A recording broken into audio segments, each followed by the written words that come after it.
Yeah, I have. Yeah, we're gonna put him on, but I'm not. Thank you, boss. He's sitting over in the corner. We're gonna be starting our meeting in 30 seconds.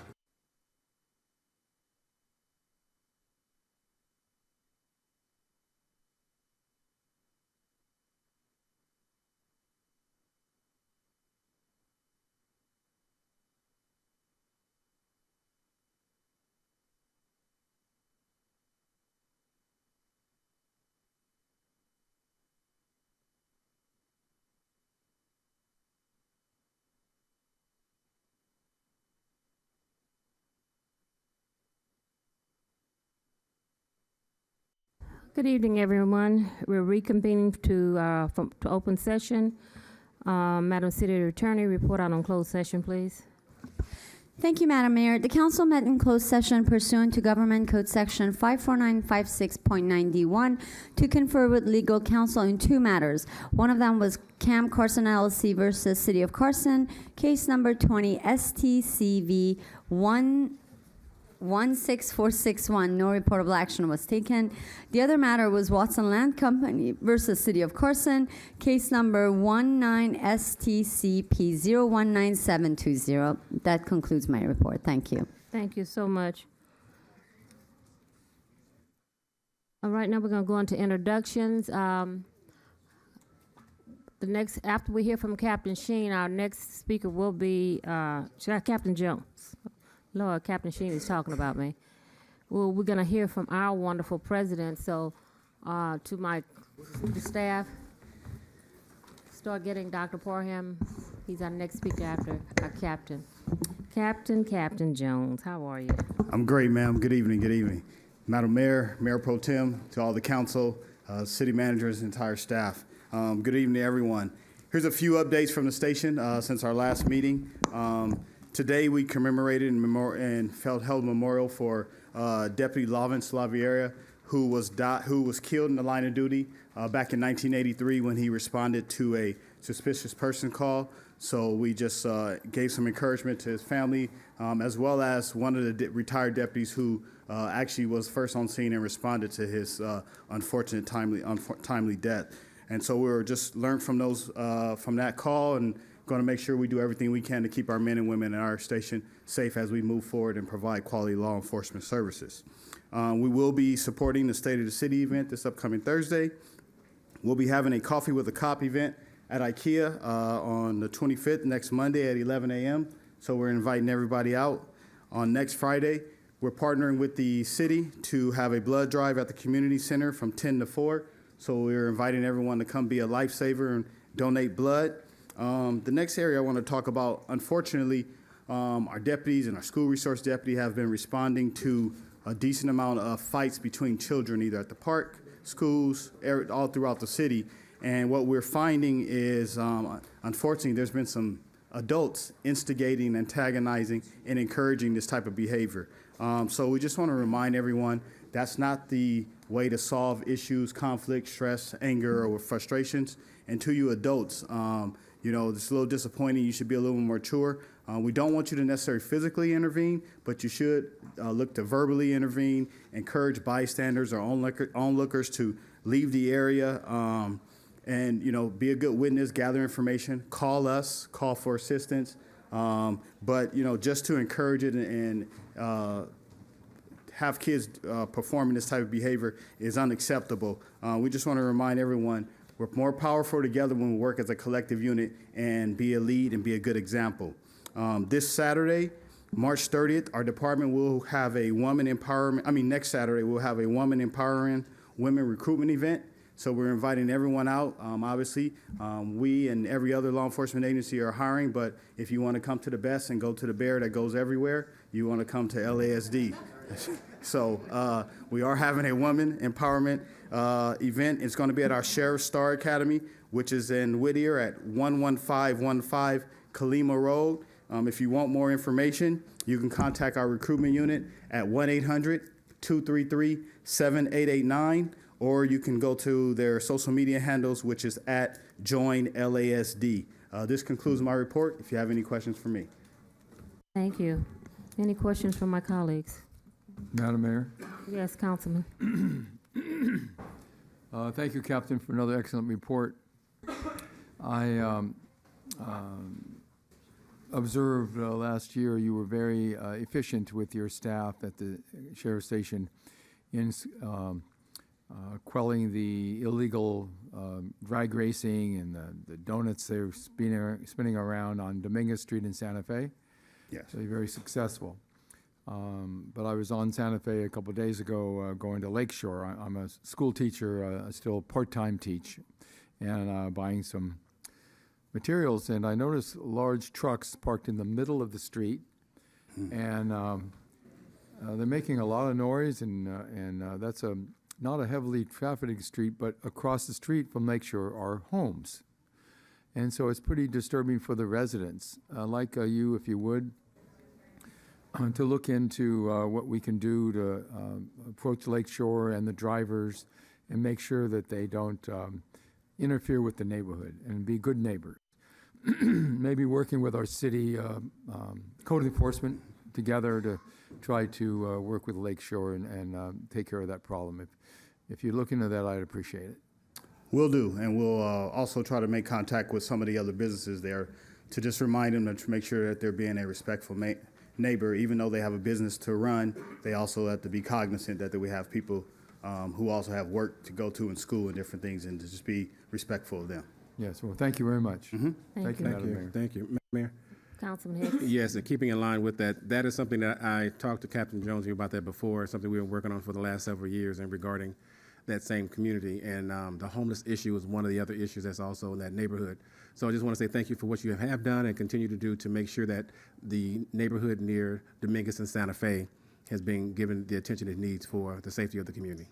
No, Thank thank you. you, sir, and thank you for the support. And just to advise you guys, a lot of our success, yes, you guys provide us with our 2 homeless outreach deputies, but the 2 city community outreach advocate deputies, officers or representatives you guys have, they have done a great job of working collectively with the deputies and trying to make sure we mitigate whatever issues we can and help those who are a part of the unhoused community. And we're getting 2 more. Oh, outstanding. MPT. Captain, incredible job. I just wanted to focus on, we've been seeing a number of teens having incidents across the county, at malls, at theme parks, at open spaces. What have we done to make sure that our teens are safe in our communities, at our malls? Are we monitoring social media?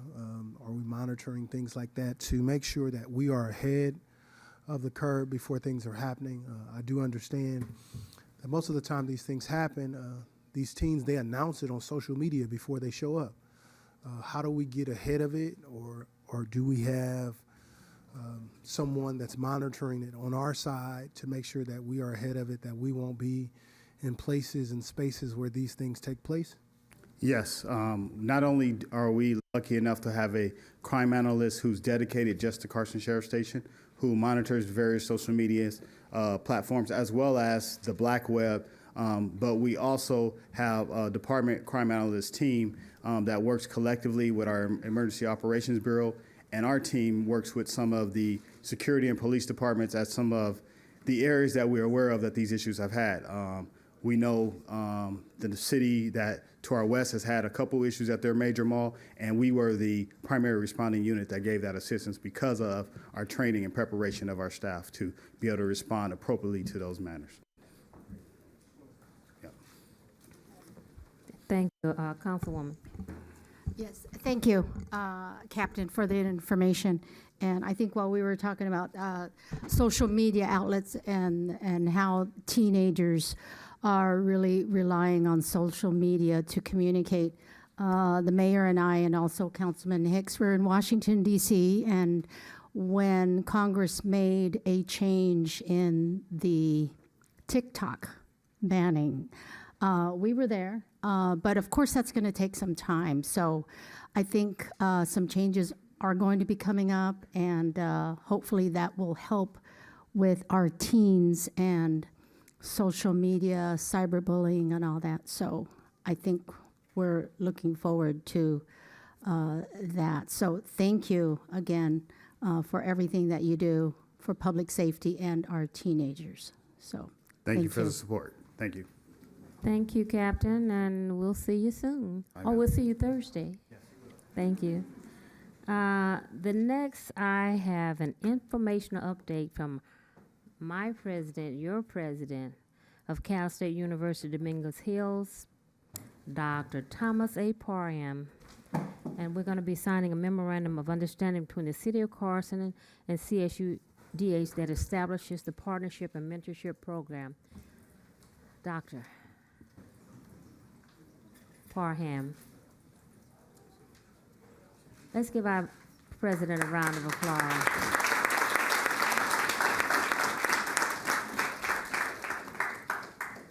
Let me say good evening, Madam Mayor, council members. Thank you for honoring us with an invitation to come and visit our city hall. Also, before he leaves the premises, I want to highlight Captain Jones, who has graciously reached out with the hand of friendship and affiliation.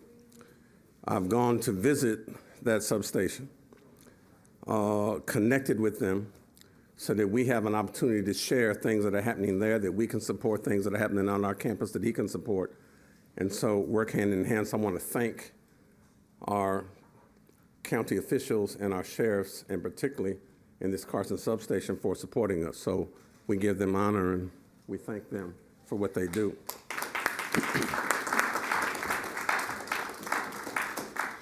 Let me also remind our audience that I rise to provide a State of the University address at a time when we are in the middle of Women's History Month.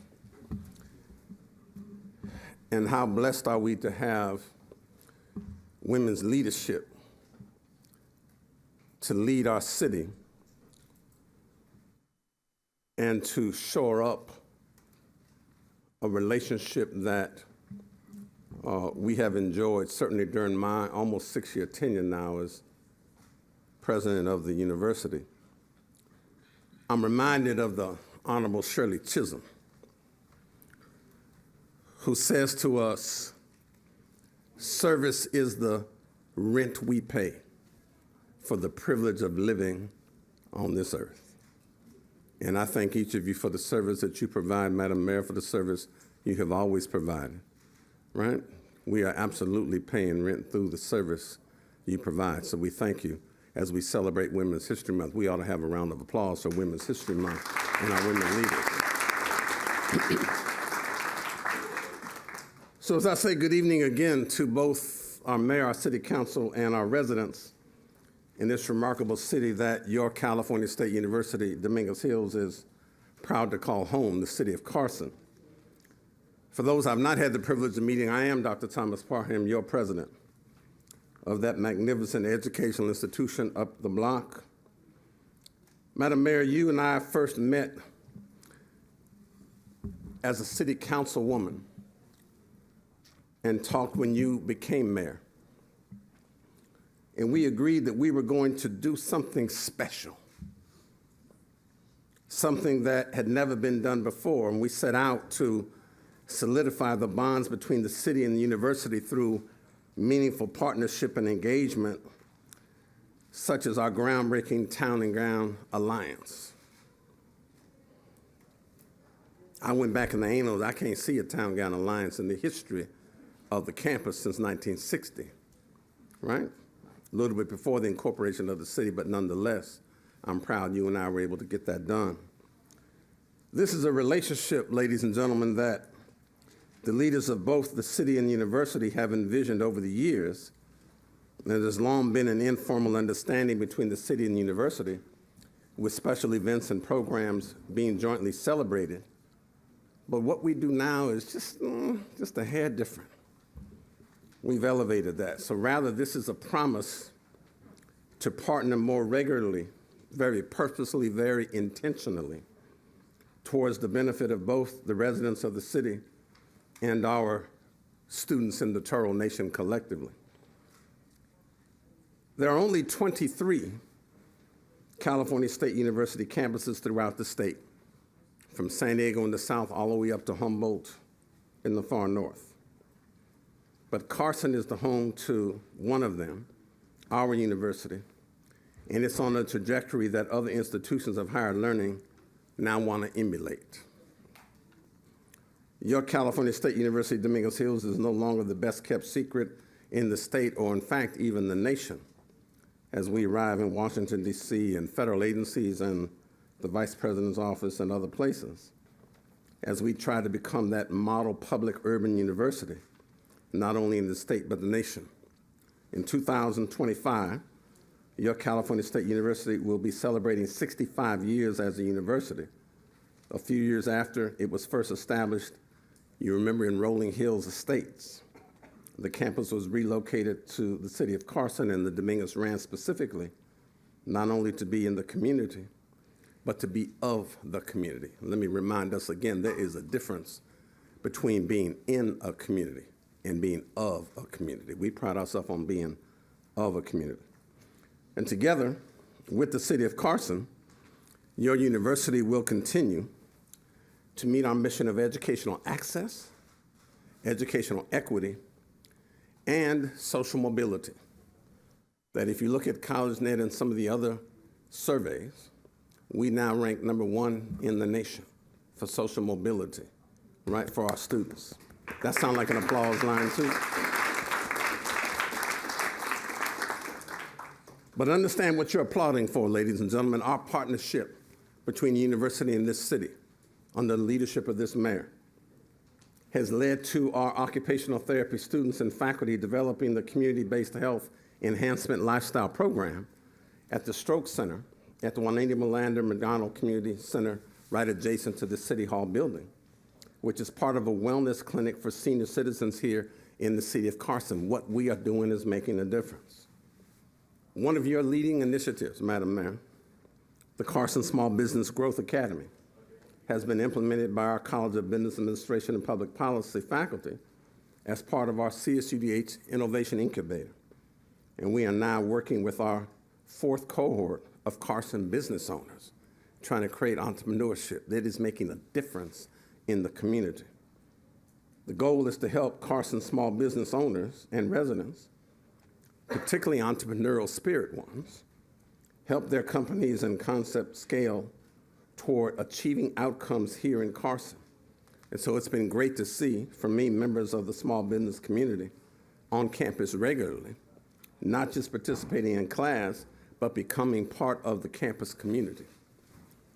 We've also collaborated on what I think is a unique initiative, which might be the only one of its kind in the CSU system across the state, where the mayor and I are so proud to launch our Town and Gown internship program that allows our California State University Dominguez Hills students to contribute directly to city services and departments by working with city staff and projects and programs that benefit this entire community.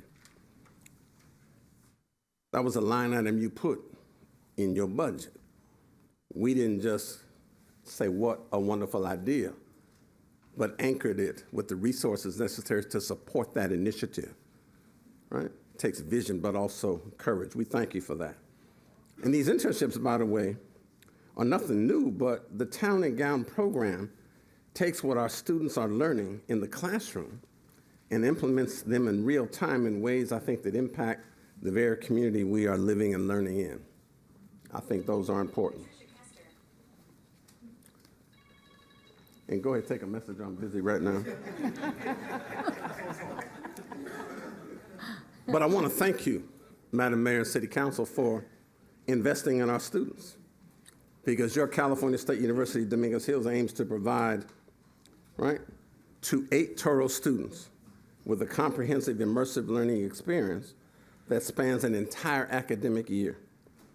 So the Town and Gown internship program has also built a professional development component shared between the university and city staff towards skill development, mentoring, and personal growth and development. And this is a game changer for our students because it impacts, right, right? All of their lives and their professional development, and those dividends have already been seen. So we are delighted by that.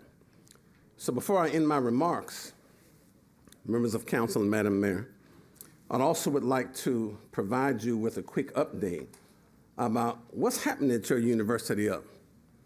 And oftentimes when we run into each other in the city, we are asking ourselves, so what's going on at the university? So let me talk just a quick moment as I close about what's happening at the university. So as we think about university highlights, I'm going to try to move through these slides fairly quickly. One, we can see who we are. Who we are in the university, founded as California State College Palos Verdes in 1960. Opened the first classroom building in what I think was an old bank building, Cal Fed, if I remember right, in about 62 or 63. A year and a half later, Southern California bore witness to the Watts Rebellion. And the governor at that time, who came down to meet with city fathers and other folks, said that we needed to create a gateway and a door of opportunity for the residents of the urban core of South Central Los Angeles as we then continue to meet the needs of the South and South Bay communities as well. And out of that came the relocation of your California State College, Dominguez Hills, that later was awarded university status in the early 70s. So who are we? We are a campus now that sits on just under 15,000 students. We are a campus that still looks at 6 colleges: arts and humanities, business administration and public policy. You can see a College of Education, which, by the way, trains the 3rd most teachers who teach in LA Unified every year, are trained out of that particular college. Natural and Behavioral Sciences. We have a College of Health, Human Service, and Nursing, and we have a College of Continuing and Extended Education, Professional Studies. We're very proud of that community impact that we are having in that particular spaces. But what do we know about our demographics that you'll see on that sheet? We have 90%, let me say that again so I don't stutter, 90% students of color. That is a demographic mosaic that very few institutions in the country can match. We are, as of today, about 68% Latinx. That is second most in the state. We are 12% African American. That is the largest percentage of black students of any public university in this entire state of California. We are about 6%, 6.5% maybe, Asian Pacific Islander. We are about 5%, a little over 5.2 Caucasian, about 3.5% multiracial. But again, you get a mix of that multiracial mosaic that we have to work with every day and teach and train. We are also 68, let me not stutter on that, 68% women. If you want to know where the diverse women leaders are coming from, they're coming from your campus right here in the city of Carson. But we also have, that's applause, Ronnie. And I don't want to be long, but I get excited in talking about your university, Madam Mayor. But I want to focus on some of these other pride points. Understand that our undergraduate population, while 90% diverse, also is about 60% first generation. We are 70+% Pell eligible. And we still have a number of students based upon the high schools and the community colleges they come from, who, in my opinion, still are not prepared to manage the rigors of a university curriculum. We have the Big Four. While other universities judge their worth, hear me well, they judge their worth on rankings that talk about selectivity ratios and how wonderful we feel about ourselves because we only select the top 3 and 4% of folk who apply to our university. We take everybody who applies who is CSU eligible, because I believe that each of them is a seed of divinely inspired possibility, that if we can nurture them in that soil, that intellectual growth and development that is Cal State University Dominguez Hills, they'll grow into the fullest expression of all they are supposed to become. But those are the students. But what we've been able to do, we are fully WASC accredited. We now have more accreditations on that campus than we have ever had in the history of the campus. Let me say that again, in the history of the campus. So the academic integrity of that place is rising as we continue. And again, as we look at national rankings for a lot of things, the one we are proudest of is the Social Mobility Index that are allowing us to be in those spaces. to help improve the financial trajectory of those students and their families so that when they come through and finish and graduate and thrive, they're literally changing the trajectory of people's lives.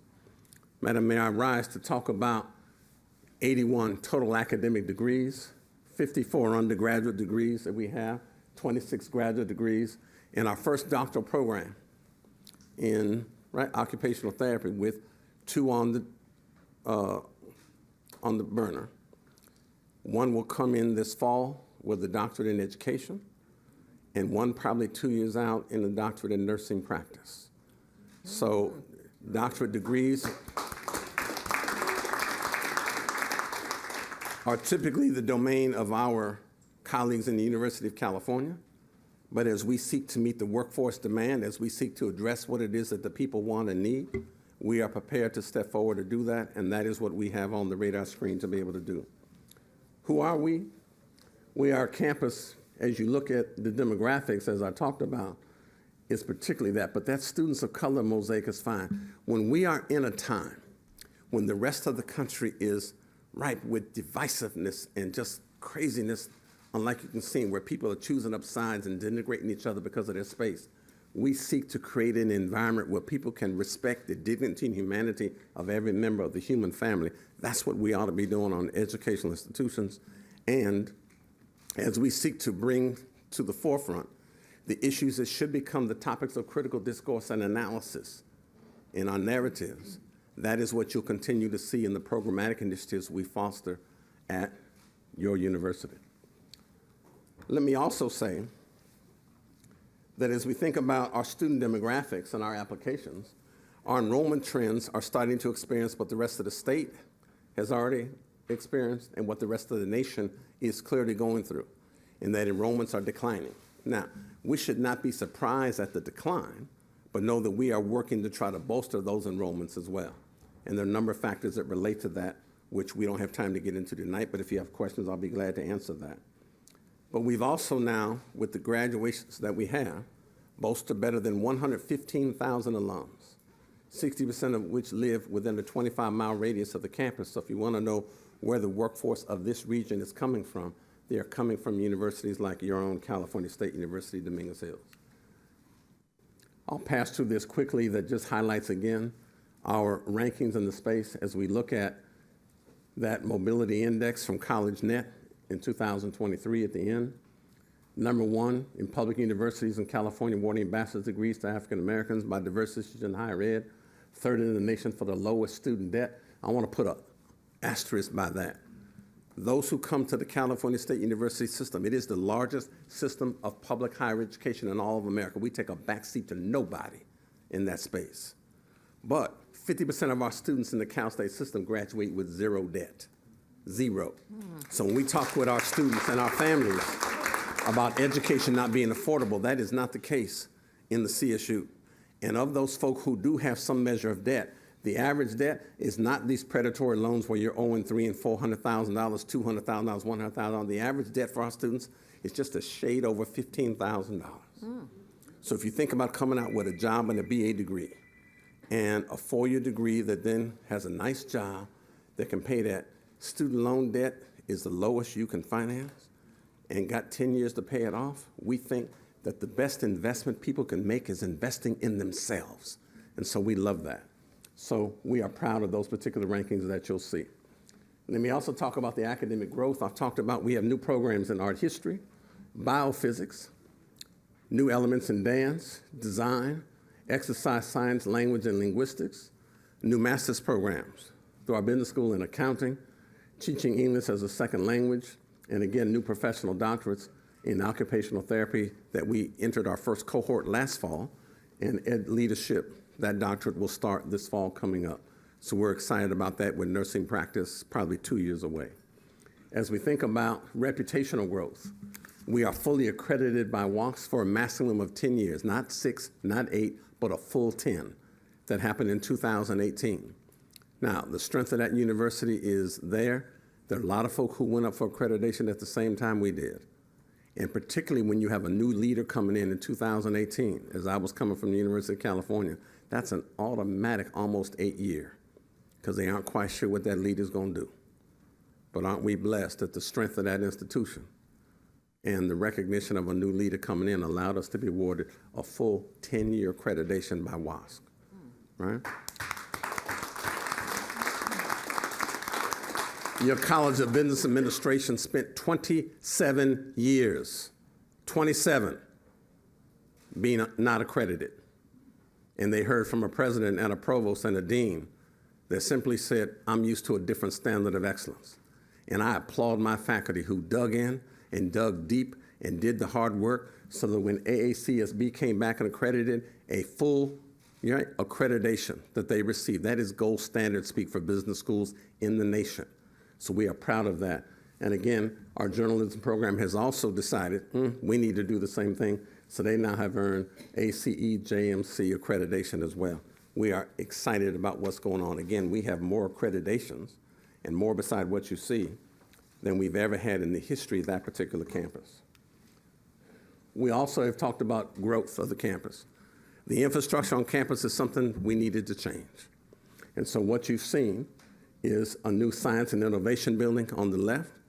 What you see is a new student residence hall. It is now 506 bed spaces to go along with the 647 bed spaces that are apartment style, making 1,153 of those spaces for our students, and a new innovation and instruction building that is now the envy of lots of folk.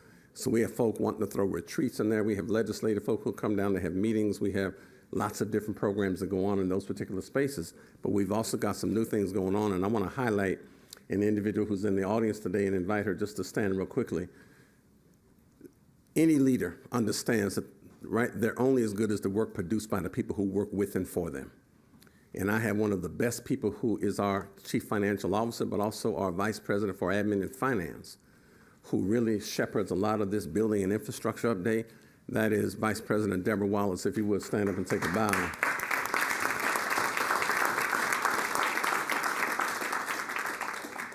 Madam Mayor and City Council, we've just stood up a brand new strategic plan. I know as a psychologist that ideas are the substance of behavior. If you want to know why people act the way they do, just get up in their head and watch what they think. We think about going far together. And our strategic plan, right, is about how do we become that socially just, equitable, inclusive model urban university that will serve as a blueprint for not only this university, but even other universities for the next 8 years. So it's our commitment to learn, to grow, to thrive, and to be that individual university that we think can be a model. And those strategic commitments are anchored in 5, right, pillars. Thriving students. We will have thriving educators. Every person on our campus provides a teaching moment, from the president on down to the janitors and everybody in between. There's a teaching moment, not just for our faculty, but everybody. Even if you provide an arm around a student's shoulder to say, child, hang in there, you can make it. There's a teaching moment in there somewhere for our folk. We're all thriving educators. We are providing equitable access. We're not turning away folk. We are accepting everybody who is eligible and trying to nurture their dreams and aspirations. We have provided a culture of care that allows us to nurture those dreams and aspirations. I'm reminded of the great Langston Hughes, who tells us we should hold fast to dreams, for if they die, life is just a broken-winged bird that cannot fly. We are in the business of preventing wings from breaking and mending those wings that do break. And we will serve in collaboration with the City of Carson as a pillar of the community. We also have 3 new projects coming on board. So if you see, right, some infrastructure improvements going on when you come on campus, you're going to look at a new affordable student housing phase 4 that is coming. And so we've had to cut the project down. So we want about 600 beds. We're going to build the first 288 of them in this next iteration that we are turning dirt on now. How is it that we had a campus that did not have a full dining commons on campus? So there's a new dining commons that is coming, thanks to a allocation from the state and particularly the Legislative Black Caucus who provided that. We're also doing infrastructure work on our power grid with the switchgears and other things because we are basically out of power, so we need to be able to redo that as infrastructure. And we are building what we think will be a state-of-the-art 80,000 gross square foot health, wellness, and recreation center. Now, I want to make a particular point of this as I talk to that caucus. When COVID came, members of our community lots of them African American and Latinx. Poor white, poor Asian were the biggest victims of COVID. And COVID didn't come around the corner, Madam Mayor, and say, it's somebody black, Latino, there's a poor woman, let me go get them. We were more vulnerable to pulmonary disorder, heart disease, hypertension, diabetes, obesity. We were already subjected to those things. Why? Because of the health conditions that exist. But in my mind, Madam Mayor, the time to teach your people how to be healthy is not when they're 50 struggling with a pandemic, it's when they're 17 to 25. I asked the state, how is it that in this whole CSU 5, we're the only campus in this CSU 5 LA region that doesn't have a health, wellness, and recreation center? Them days are over. So they gave us a $20 million down payment that states never do. But then I went to the students and I said to them, right? We have to continue to unlock those shackles of conceptual incarceration that keep you locked in the way things have always been rather than the way things might be if we just dreamed about what was possible. I don't want to hear no more about how poor we are. What I want to hear about is what you are prepared to invest in your future. Those students got together, put together a referendum, and over the course of a whole year, led by Vice President William Franklin and his team, passed a referendum. They put to a vote, and it got approved. This president was pleased to sign it. They've now taxed themselves $215 every semester, $430 a year on top of the fees they already pay, that will pay for the other $66 million that will build that $86 million building, that will be a showpiece for this whole community, not just that university. That's what we are doing on your campus at Cal State University. As I close, I've been too long. You see, I get excited about talking about the work we've been doing together, Madam Mayor and City Council. The Town and Gown Promise is a shining example of what I think of enriched civic engagement between your CSUDH and the City of Carson. And I recognize some smiling faces up there, right? It looked like some of you. We got a couple of y'all missing up there, but this is what we have been doing together. And we pledged, and you remember I took each of you to lunch, right, in another administration. And I said that we did not get in the business of trying to create legal entanglements. We got in the business of trying to support our community. That's what the residents sent us here to do. And doggone it, that's what we are doing. And that's the promise that we have made and tried to keep.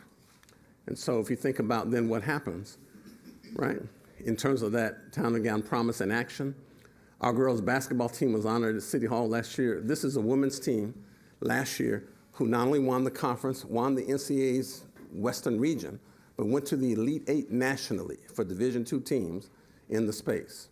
This year, women experienced a few injuries, had a 500 season. The men sent our 500 season last year wasn't quite good. They decided to go win the conference and got invited to the NCAAs. They just competed in this past weekend. So our athletic teams are doing well. But we've also got not only sports teams, but internship and fellowship programs, small business growth academies. These are the things we are doing together as a city and university.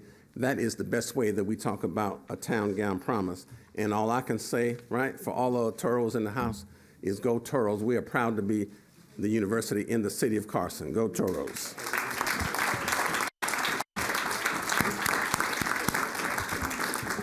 So, Madam Mayor, members of the City Council, that concludes my report. I appreciate you inviting me to the table to share just a few words with you. That was a few words that we all needed to hear. And Dr. Parham, I just want to thank you for your insightful presentation. I am a Toro. I received my graduate and my undergraduate at Cal State University, Dominguez Hill. And we've had several presidents, but you have brought this university to where it is today, and I just can't thank you enough. The buildings that you've built, it was how you didn't say we hadn't had a building on that campus in God knows when. 25 years. 25 years. That's saying a lot, and it's under your leadership, and I just want to thank you. The intern and fellowship program, it was now in its first year. It's a game changer. As you said, it's a game changer. I'm particularly proud of the mentorship program supported by this city council, where we budgeted $100,000 in funding. That's right. This initiative is not just about providing jobs, but it's about nurturing the next generation of our leaders.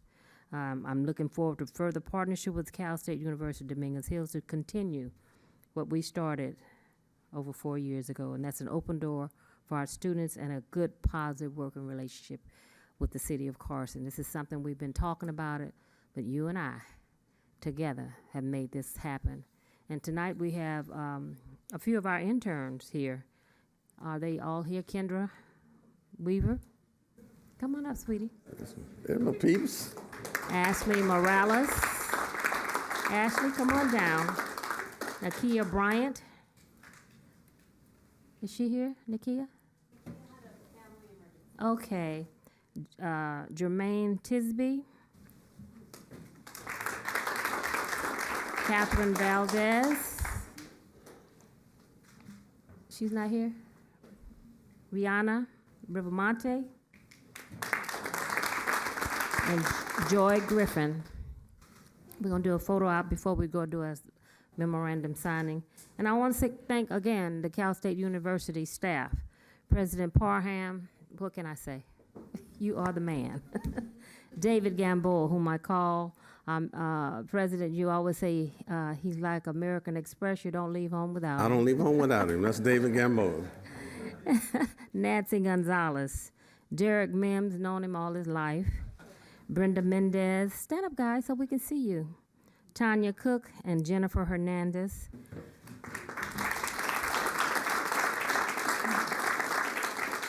And, you know, it takes a team, it takes a village, and we came together under one, the city of Carson. Dave Roberts, our city manager, thank you. You made this, we talked about it, we made it a reality. Tariq, where are you, Rockman? Awesome. And Rita, what can I say about Rita? Rita's our staff. You know, you give her an idea, she just runs with it. So I want to, if we can, Madam Photographer, get a group shot of Dr. Parham and all the students and the faculty that's here this evening. Staff and faculty, Vice President Wallace, everybody come. David Gamboa, where you Deborah at? Wallace is here. We're going to recognize her shortly. Gather But come on around. on, Deb. The VP. And as soon as we take this photo, you need to, which way? We'll turn this way. Turn this way. While they're taking the photo, I'm gonna ask my colleagues to join me down out front for the signing of the memorandum. We're gonna recess for what, 5 minutes? We'll recess for 5 minutes to do the signing of the MOU. And also, go get the gift so I can present it to him. Yeah, we can do it at the signing.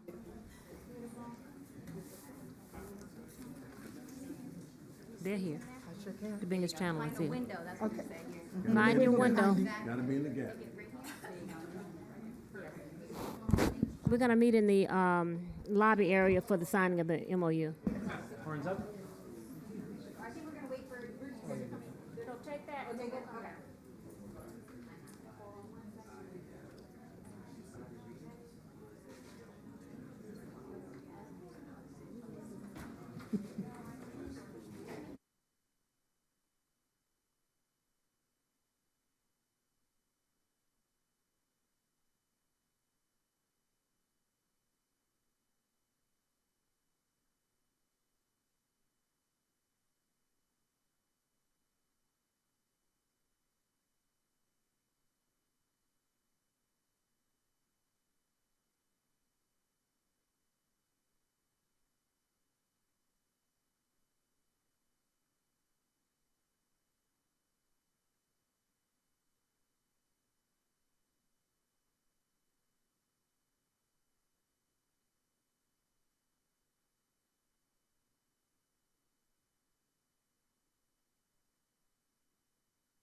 To my colleagues who want to start the council meeting, Councilman Hicks, MPT. Councilman Hicks, Mayor Pro Tem, staff. You want to go home early?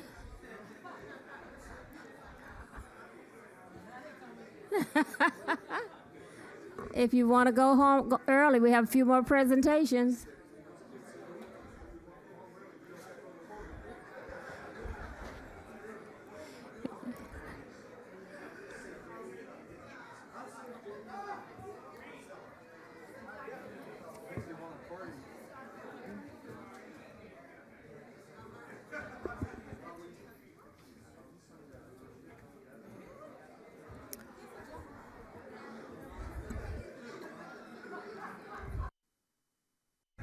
Recess is over, everyone. Everybody in the back, could you lower your voices? We're going to start our city council meeting. Next is a presentation from the Los Angeles County Department of Public Works on something that we're all concerned about, the Dominguez Channel, an update. Adam, are you ready? Yes. Come on down, Adam.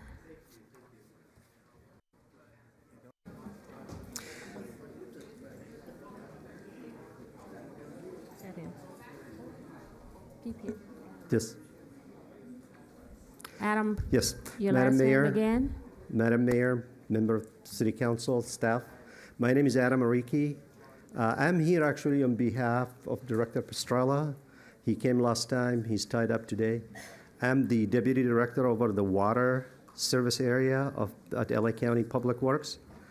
I have this job now for about 2 months. So not a whole lot of knowledge about what's going on, but I did, throughout my career, I did water. It was drinking water mostly, but now I came into stormwater and drinking water and everything water in LA County. So in the future, if any one of you have any question about that, you can always reach me. But I did bring very capable ladies who is very familiar with the project, and they're going to go through Marcella and Jenny here. Marcella is a senior civil engineer at LA County Public Works. She's in charge of the Dominguez Channel project.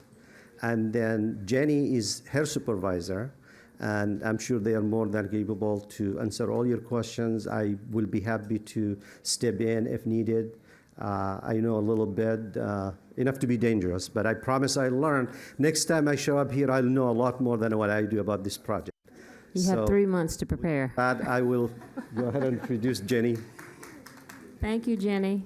To those of you who don't know and remember the order that went through the city of Carson and the Dominguez Channel, and I've requested that this Department of Public Works give us an update because I don't want it to fall through the cracks, to let our residents know that we are on top of this. We're meeting all the time, and so it's just an informational. I know some fundings was made available. Maybe you can go over that with us, but this project is something that we're going to keep on the forefront and providing information as we travel down this road, because we cannot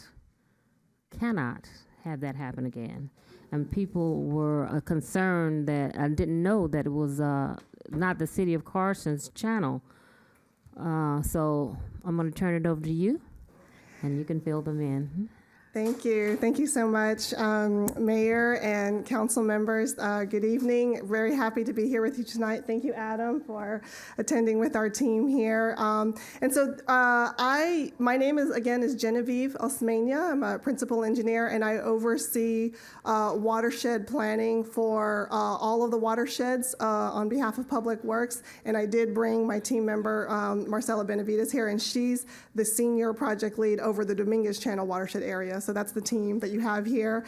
And absolutely, the watershed planning for the Dominguez Channel, both near term and long term, has definitely not fallen through the cracks. And I'm glad that I'm able to take this opportunity to introduce myself. Hopefully, I get to come back and engage with city staff and the residents here to really engage and get input on what the needs of the community are as we do this watershed planning effort for the Dominguez Channel to address the needs both as a flood control infrastructure, but also as an amenity for the community, and hopefully it can turn it into a multi-purpose centerpiece for the community rather than just a single-purpose infrastructure that's working as it is designed. But I think it can do so much more. So. First off, again, thank you for inviting us here to give the high level, and this is really an introduction of our team. I also transitioned into this role probably about 3 months ago. However, I do have experience in watershed planning. I was previously the senior lead on the LA River Master Plan Watershed document that was recently updated. So I really hope I can bring that experience and that knowledge and apply it, and all the lessons really, because planning documents like that really only come through once every 20, 30 years. So I think we have a good opportunity here to apply those recent lessons from the planning of the LA River watershed and bring them and apply them as appropriate and, based on what the needs are for this community and for the Dominguez Channel watershed and the city of Carson. And hopefully we can engage all the jurisdictions that are along the Dominguez Channel. So first off, just some quick highlights, and then I will turn it over to Marcella for a few bullets on specific, updates for some projects and efforts that we're working on. First off, I know we're wrapping up the official storm season, which typically goes from October 15th to April 15th. And I know we haven't quite had as many atmospheric rivers as last year, but we still had quite a lot of significant rain. And so even though I think the heavy, intense part of the El Nino maybe has passed, but who knows, there still could come significant storms even outside of that official storm season. And I did want to share a little bit about, how our flood infrastructure has been performing for this storm season. And it was tested. Like I said, we got some significant rains, but it is working as designed, and it does continue to provide flood protection as we've seen again during the recent storms. So just a quick stat here that overall for the LA County region and the LA Basin, LA County Public Works has captured 47.5 billion gallons of stormwater through our stormwater capture infrastructure that we have since October 1st. So that's for this storm season. And so that 47.5 billion gallons is enough water for 1.17 million people for a year. And that's just what we were able to capture. And, we are limited by the space and the facilities that we have. So hopefully, again, with these watershed planning efforts, we can increase that capture amount and capture even more to provide even more water resiliency for our residents. And so because we do still have one more month left in this year's storm season, but wanted to just share a few, and I think these are all things about storm safety and preparedness that I think all of us it's common, but I think a lot of us know it, but I think just as the public works person, I wanted to hear and share it. It's all good reminders that please know your properties and your communities' risk factors in terms of flooding and drainage. And, sandbags are a good way and a common way to direct runoff and protect structures away from being damaged. As always, residents are encouraged to call the Public Works 24-hour dispatch center to report any kind of storm-related damage. That could be traffic signal outages, property, flooding, or any other concerns. And I think this number has been shared in the past, but our 800 dispatch hotline number is 1-800-675-HELP, which is 1-800-675-4357, and of course, preparing in advance is always the public best defense against storm-related emergencies, and having an emergency plan, and again, knowing your property's risk factors for flooding, and obviously staying tuned to local weather reports and following all the instructions of law enforcement if told to evacuate in your general area. And then finally, for all storm-related news on social media, we do have the hashtag #LARain for folks if you want to, savvy with social media and you want to get information that way. Now segueing to the county water plan. So the Board of Supervisors did recently adopt the LA County Water Plan last year, and that was a collaboration between partner agencies, water agencies across the region to really improve water supply resilience and address common challenges. So that plan is a comprehensive document that articulates shared and an inclusive regional path towards achieving safe, clean, and reliable water and resources for all communities in LA County. So while Public Works is working on a watershed plan for the Dominguez Channel, this is really a nice opportunity to fall under the umbrella of that county water plan and really make sure that it is comprehensive and taking into account all the water components and aspects, and basically helping to identify the needs and opportunities to improve water quality, the environment, to increase stormwater capture, and improve access to the channel in a safe way so we can provide it as a benefit to the surrounding communities. And we know that there is existing planning already in this region with, modal transportation routes with bike plans. I know there's multi-benefit recreational. So anything that is within or along that Dominguez Channel corridor, we want to make sure we engage again with the city, this city for sure, City of Carson, and all cities along Dominguez Channel to make sure that good planning does not get overridden or not incorporated into the comprehensive one. It really is meant to build on what's already been established.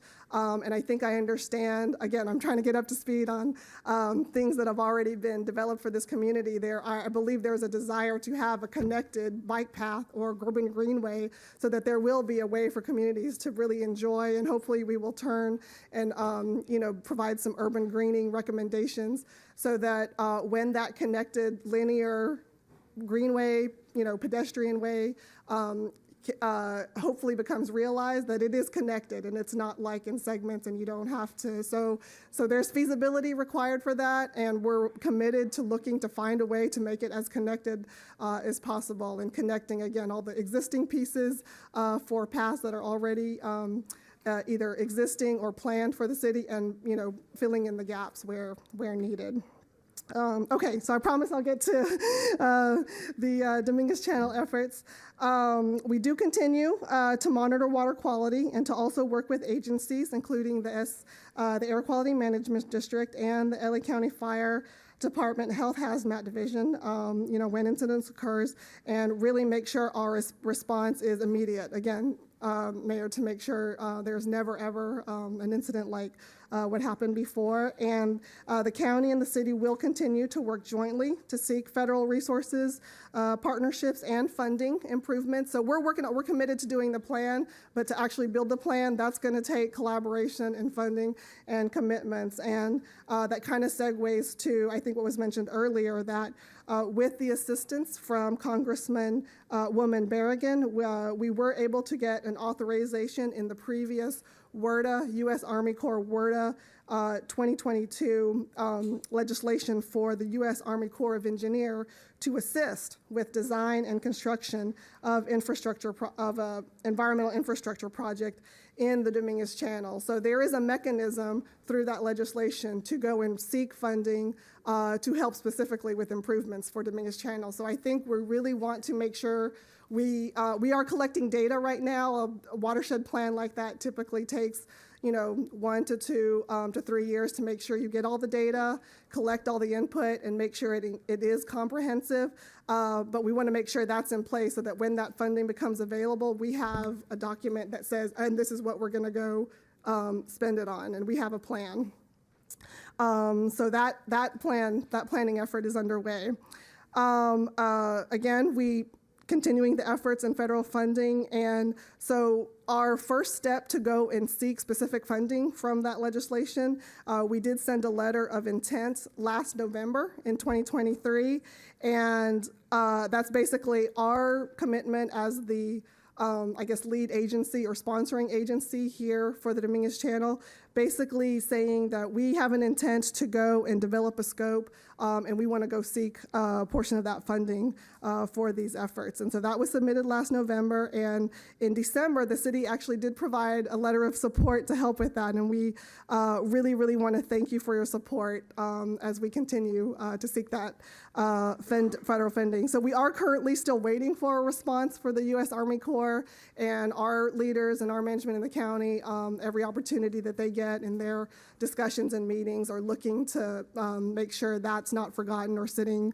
that it's on the radar, and that we hope to get a response on that soon. And we'll bring updates on that coordination with the Army Corps back as soon as we hear them. And then we have already started, our staff is coordinating with city staff here on, looking at a potential bike path and greenway improvements along Dominguez Channel, as well as a parklet or gateway park that Marcella, I'll hand it over to her in a few minutes. We hope that can become realized fairly soon. Now, like I said, we don't have the plan, but we think those improvements like that we'll share, that we have concepts on, those are an example, and hopefully something that we can share in some community outreach events along with the city, that we hope will be an example of what is possible when we have this watershed plan document, developed and finalized. Like I said, it takes 1 to 3 years, and I know sometimes it's hard to ask folks to wait for that long, but we hope these near-term projects that we can get going and just to get started hopefully will inspire and get people excited about the plan so that they know what's possible. And it's just going to build on those types of projects and make it larger, grander visions for the entire channel. And this is just like an example. So I think with that, I would now like to introduce to Marcella. Again, she's the civil engineer on my team that's overseeing the planning efforts. And I'll hand it over to you, Marcella. Thank you.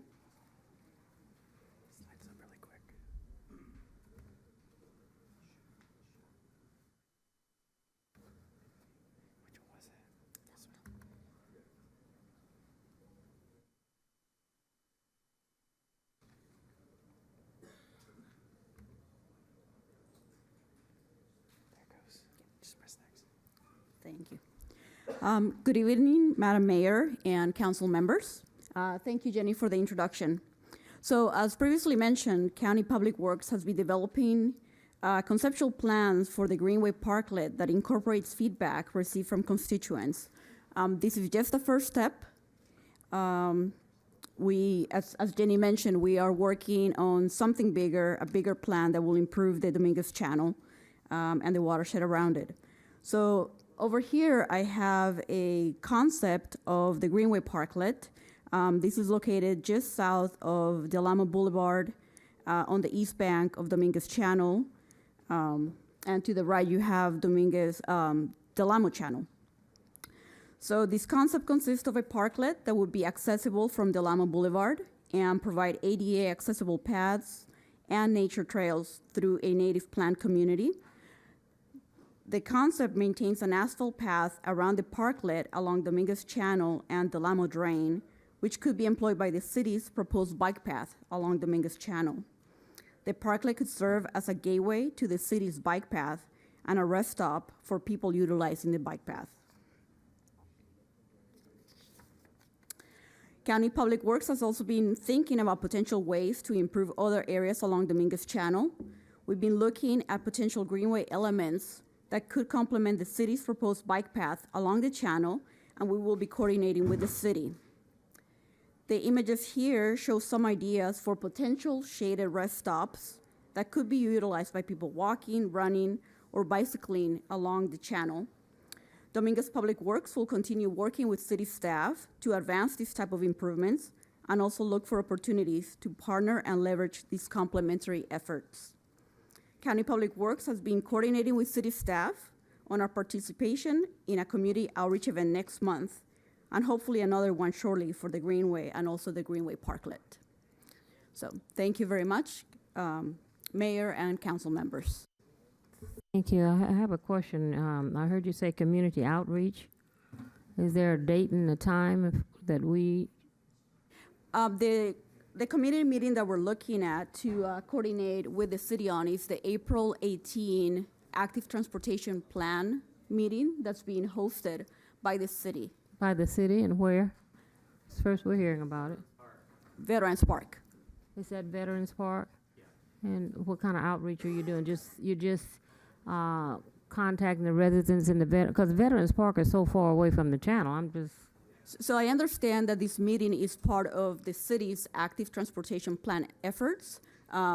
This is the second open house that the city is hosting for the active transportation plan. So we are going to be piggybacking on the city's effort and taking advantage of the public that would already be there for the active transportation plan. Well, you know, when we first started discussing this, the affected areas, not veterans, I mean, the entire city was, but the affected area was right around Del Amo and Carson Park and Del Amo Park, those parks up there, and I had made a request that we coordinate with those communities. And we had one meeting at Del Amo Park, and we were supposed to have a follow-up meeting, and that did not happen because they have had some questions that had not been addressed. So I'm just kind of concerned as to who decided to go to Veterans Park. I hear about transportation, but my main focus is on the Dominguez Channel. Okay, how are we going to enhance and improve that channel to make sure it doesn't happen again? And I know all three of you guys are new, so I'm not going to put you on the spot. How long do you think it'll take you to come up to speed on the Dominguez Channel? At 3 months? Because we have new staff. I've met with several other staff, and I appreciate the fact that you are new, but my residents want to hear about what we're planning, and it's more than an outlet, parklet, and a bike path. We had talked about some other issues, and I will not put you on the spot right now, but those are our concerns and how we're going to address that problem, the situation that caused the odor here in the city of Carson. So I'm not putting you on the spot. You don't have to answer me now, but I think you need to let my city manager know what will be a good time to reschedule this so we can have something that will address the concerns of all the residents in the city, and then what are we planning? Because this is nice, but we talked about this 2 years ago. To my colleagues, you have questions? None? I do have a question. Councilman Deere. Thank you. 2 questions. I think to make it clear, they're just piggybacking on an existing date for an existing location. If you want it closer to the channel, like at Del Amo Park, then find a date that the transportation outreach program will be at Del Amo Park. That's the best location, I think. It is. Yeah. So that might be in May or June or whenever it is, but the city staff and you we don't have to tonight work that out. You'll work that out. Understood. You're very capable of doing Yes. that. But my main question was the screen that had the parkette. I could see the bike path coming underneath the Del Amo Bridge, the Cape Callis Bridge, to the parkette, traveling south to the parkette. And then it looks like the path kind of wraps around the little park area that you're developing. And it doesn't show the connection. So it will be connected, so the bike path will continue. Yes, okay. If you look at the top right, where it says coastal sage shrub, is there a bike path along there so they can go over the Del Amo Drain? That's a new name for us, too. We don't usually call it Del Amo Drain. Over the Del Amo Drain, as you have it marked, so it will be able to continue south along the Dominguez Channel? So That should be incorporated in the design. So yes, so County Public Works has been coordinating with city staff. So the bike path project is a city project, and we've been coordinating. So right now we are working on the parklet. We are leaving that asphalt path around so the city can come in and put its bike path. When the city comes in and that's its bike path, the city will be connecting that coastal sage scrub, area, coming around Del Amo Drain and down Dominguez Channel. So Okay, well, I don't mean to be too harsh on bureaucrats. However, the design at the beginning should accommodate something that's going to be built, as opposed to you building something and then having to dig it all up again and take out landscaping and redo it. This is accommodating the city bike path. So Excellent. again, That was the answer I was looking for. yes, yes. Very good. Thank you very much. Obviously. I'm complete. Yes. I'm happy to hear that. Thank you very Thank much. you. Thank you. So I'd like you to coordinate with our city manager and staff and as to when you can come back, because my main focus is on the Dominguez Channel and how we're going to enhance, improve, and make it better. And I know you guys are new, so you get a pass. So, We will, and I hope we didn't give you the impression that we are really brand new to this business. No. I mean, we're- No. Dominguez Channel, because I've met with several other people before, but our city manager will get all of your contact information, and then they will coordinate efforts so that, when you come back, Yes, we're on the yes, ma'am. same page. Yes, Okay. we understand. Yeah, and we will be back. I know you will, because And I then plan on having these We will meetings. make this a regular update. I requested updates every 3 months, so if that's too short of a window for you, We can come every 3 months, and if all what we have to say is we don't have anything new to report, so that would be fine. that'll be fine. Yeah. Okay. Thank you so much for coming out and spending your evening with us. Really do appreciate it. And tell the director I said hello. Thank you for inviting us, and it was a pleasure. Thank Very you good very much. presentation, yes.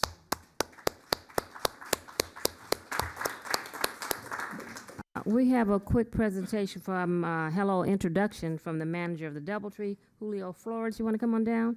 Thank you for waiting. And then to,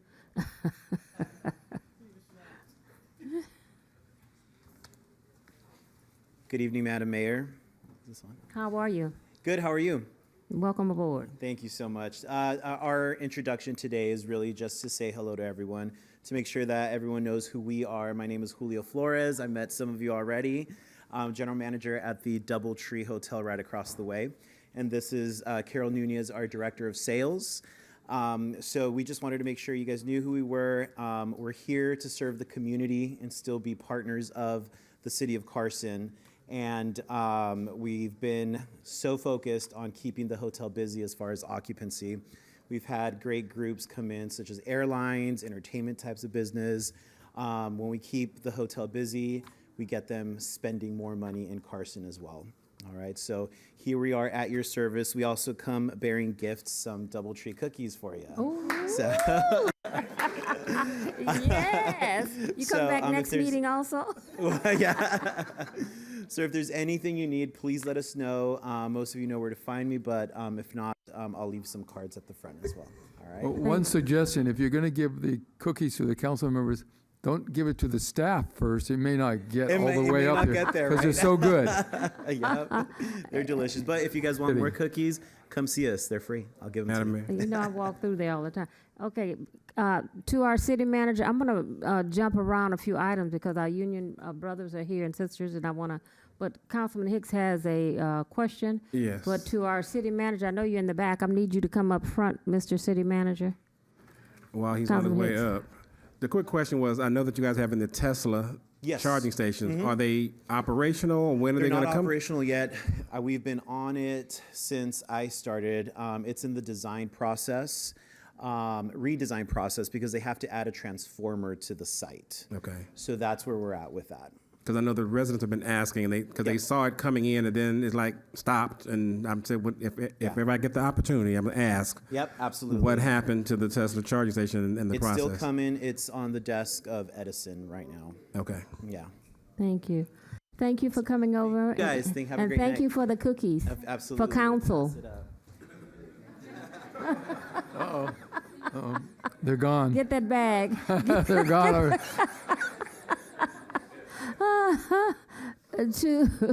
To my, bear with me a few minutes. I made a promise that I would take up item number 23 because I don't want to rush through this women's history.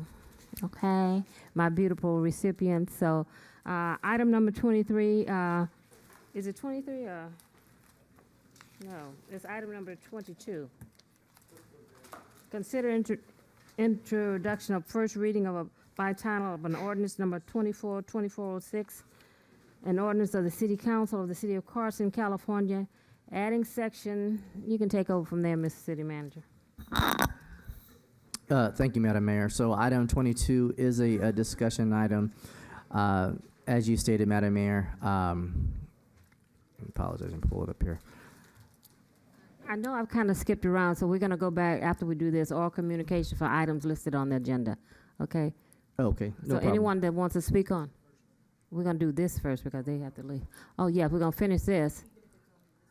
Yes. You have there are two speakers on item number 23? 22. No, Madam Mayor, I have a comment card for item number 22. Okay, after he does his introduction. Okay, thank you, Madam Mayor. So yes, this is an ordinance, as stated, Madam Mayor, for of the City Council of the City of Carson, California, adding section 63120.1, contractors, to Part 5, businesses, professions, trades, and occupations requiring a permit, of Chapter 3, business, professions, and trades, of Article 6, taxes and licenses, of the Carson Municipal Code to require contractors applying for permits for certain large projects to disclose labor violations, for your discussion, Madam Mayor and Council. Yes. She's been deterred by cookies. I've been deterred by cookies. You finished, Mr. City Manager? I am, Madam Mayor, but we can we can actually go into the item for your discussion in regards to the proposed item here on item 22. Madam Mayor? Yes. Okay, Councilman Deere. I like expedited meetings like you do. I will move we waive further reading and introduce for the first reading by the title only, Ordinance 24-2406, entitled, An Ordinance of the City Council of the City of Carson, California, adopting additional regulations to require contractors working in the city to disclose labor law violations within a certain time frame. It's been moved and properly second. Is there any communication? Anybody want to speak on the item? Madam Mayor, there was a comment card from Ray Lawson. Ray?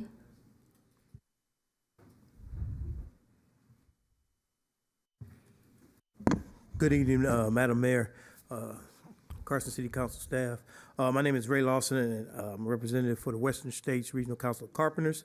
I'd like to just remind everyone, some of those projects that you've seen at Cal State Dominguez, some of our proud carpenters that live right here in the city of Carson built a lot of those projects, student housing and science innovative building. The problem is we got a housing shortage in the state of California. We got a housing shortage in the city of Carson. But in that dire need to build housing, sometimes we draw contractors that don't play fair, that cheat, that we have labor brokers, we have what they call coyotes that bring in labor from out of state, from sometimes all the way far as Guatemala or Honduras, and they get these projects built, but they don't follow the rules. And all this transparency ordinance is saying is a checklist to include a checklist to have transparency, a checklist to have accountability for the city of Carson and also the contractors that are doing this work. So, we feel that these workers are being exploited. It's not a union or non-union thing. It'll never be a level playing field if these workers are being exploited and if contractors don't have any accountability and don't have to play right. So we know we have a housing crisis. We know we need affordable housing that needs to be built throughout LA County.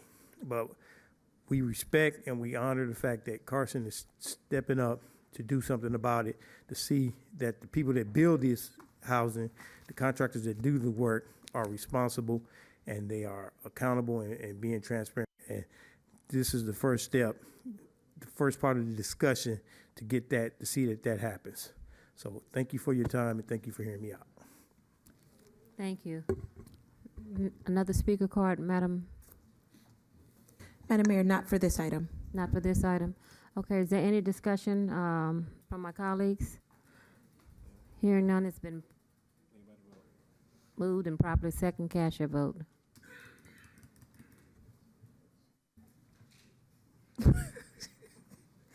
Madam Mayor, the vote is unanimous.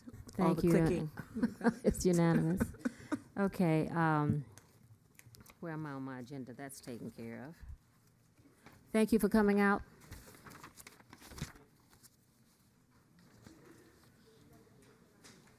Next, we have a proclamation recognizing March as Women's History Month. And we have some recipients here.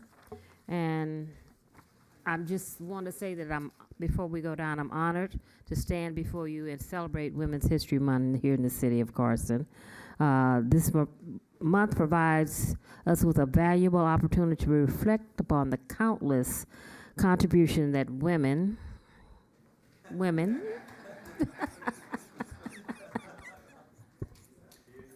have made throughout the history of the shaping of the society and our culture in our city.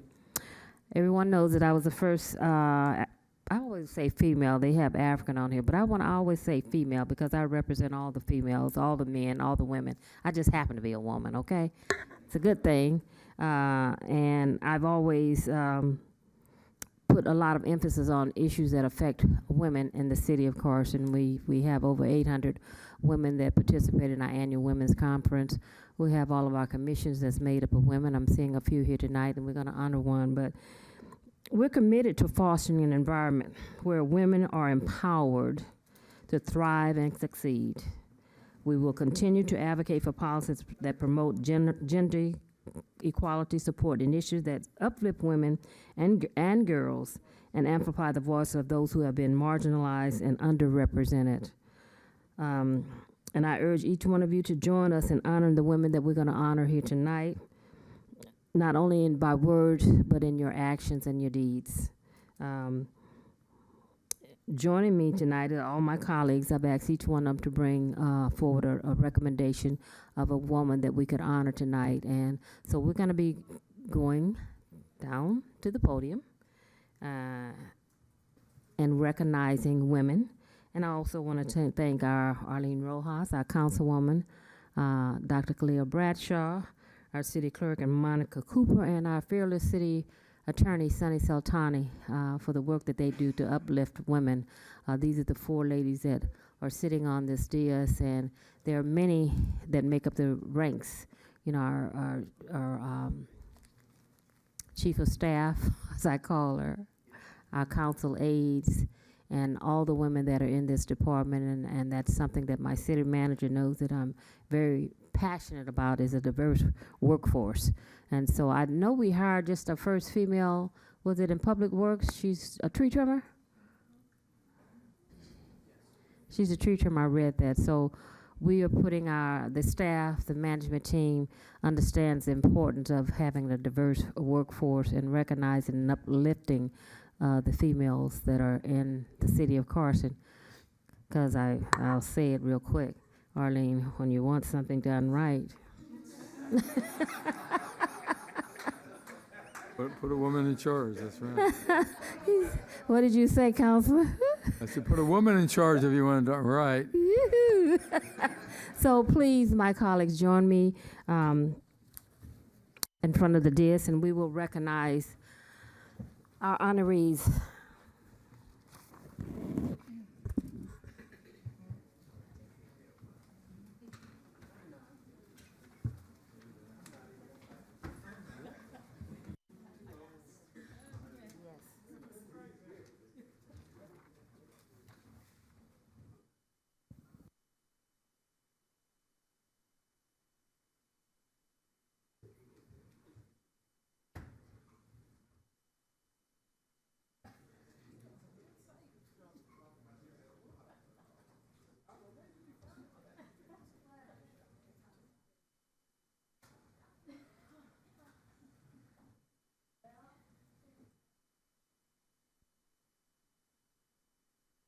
Ladies, it's all about you this evening. And we have, should I go first? You want to do yours first? Whatever you prefer. On the boss? On the mayor? Okay, well, I'm going to let you go first. It's my prerogative. We're going to let Councilman Deere introduce his honoree this evening. Yes. Thank you. Where's the black mic? I don't want him holding the pink mic. Thank you very much.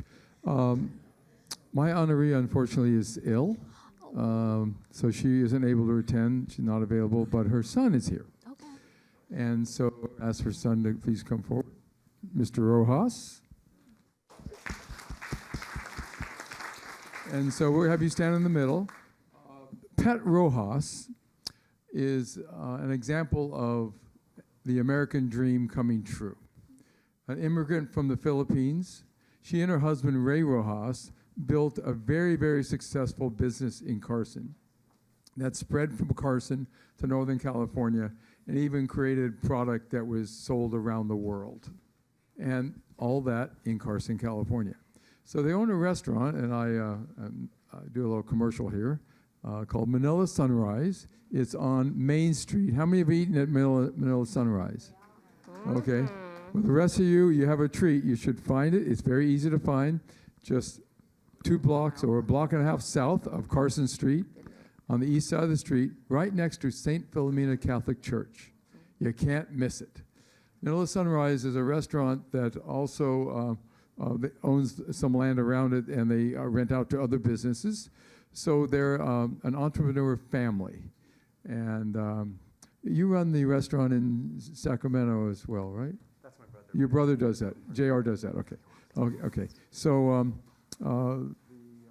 family members are all entrepreneurs for the most part anyway, who are very successful and contributing to the community of Carson.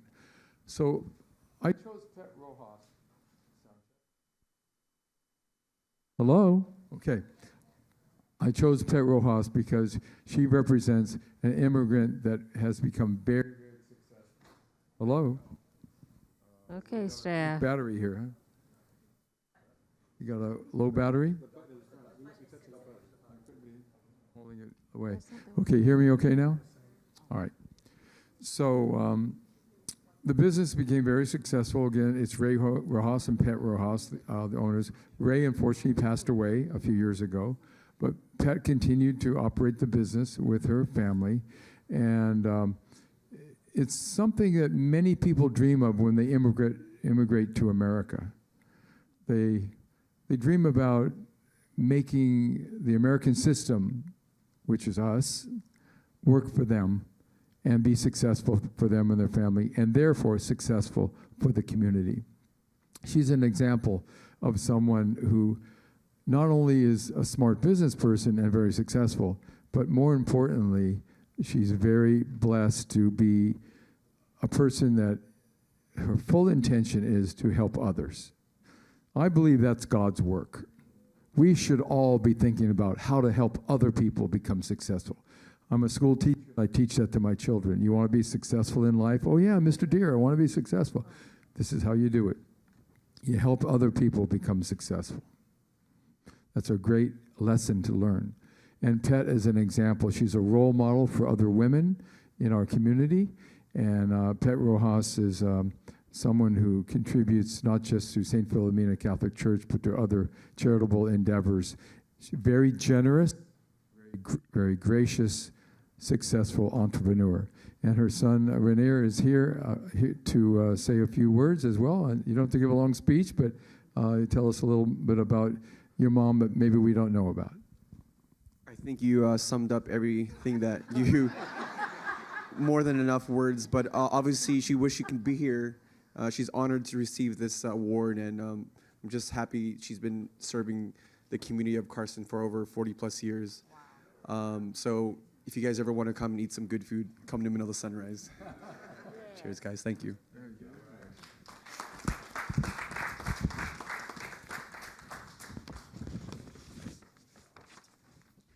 We have a proclamation. I'm asked the councilwoman to read it. They all say the same. We're going to read it once. And Councilwoman, where's this cheat sheet? Yes. Okay. Yes, okay. So this is for all our women, for Women's History Month. Whereas the public celebration of women's history in the United States began in 1978 as Women's History Week in Sonoma County, California. And whereas in 1987, the United States Congress expanded the celebration to a month, and March was declared Women's History Month. We're going to make that every day. There you go. Whereas Women's History Month serves to honor and celebrate women from all walks of life for their countless and outstanding contributions to their families, workplace, community, society, and in shaping American history. And whereas Women's History Month also celebrates the achievements of women from all over the world who have successfully surmounted obstacles in the pursuit of their interests and talents, whereas American women of every race, class, and ethnic made historic contributions to the growth and strength of our nation in the countless recorded and unrecorded ways, whereas American women has served as early leaders in the forefront. I could use my, oh, it's working. Okay, every major progressive social change movement. Women have served our country courageously in the military, have been leaders not only in securing their own rights of suffrage and equal opportunity, but also in the abolitionist movement, the emancipation movement, the industrial labor movement, the civil rights movement, other movements, especially the peace movement, which create a more fair and just society for all. Whereas Women's History Month is a salute to women who continue, I'll use my public voice, who continue to challenge the status quo, conquer social barriers, and help strengthen the fabric of our nation through their aspirations and determination. And whereas on Friday, March 8, 2024, the City of Carson recognized International Women's Day, Rosa Parks Day. Now therefore, the Mayor and the City Council of the City of Carson do hereby proclaim the month of March as Women's History Month. Encourage all residents to honor the women in our families and community and participate in all activities recognizing past, present, and future contributions and achievements of women in our society. So congratulations to all the women in this room and beyond, and thank you all. And I do want to say that the City of Carson is the only city, that's a paid holiday. It's a paid holiday here in the City of Carson. I am that serious about it. I put the item before our council several years ago. We're the only city because we do front-end loading and we are proactive in what we do. So all of our employees are off and people say, why is City Hall closed? It's Women's History Day. That's why it's closed. And we celebrate all month. And, you know, we always celebrate the achievements of what the men have done. And if you notice, every holiday, it's a who, a man. So we wanted to here in the City of Carson celebrate all the achievements that women have done. And my colleagues, past and present, supported that motion because I was sitting on there, well, we're going to make this holiday. So I had time out. I have not heard now one woman's name up here. It's good to have a woman on council, isn't it? But anyway, it's a paid holiday, and we're closed. And I think it's important for other cities to follow our lead and recognize all the achievements and put your money where your mouth is. If it's that important, then let everyone celebrate it and what we as women have accomplished. So thank you for all your mom has just done, and we're going to take a photo. But tell her I said congratulations and thank you. And you don't,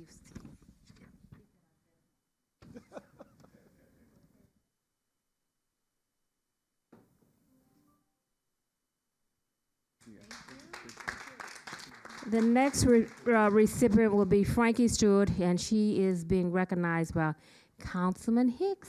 Frankie. Come on up here, Frankie. Right front and center. They gave me a long list of stuff that she wanted me to read. I'm going to go off of my memory of what I want to say. Well, we have before us Miss Senior America, and in the story, look at this, she got the wave. She has a wave. That when she was challenged by her son to even be in the actual competition. And when I found out that the song that you sung, Let Me Entertain You. So there you go, there you go. She won Miss Senior America. Then you went on to the national, and there were only 4 to 5 African American women that was even in that competition. And guess what? She won.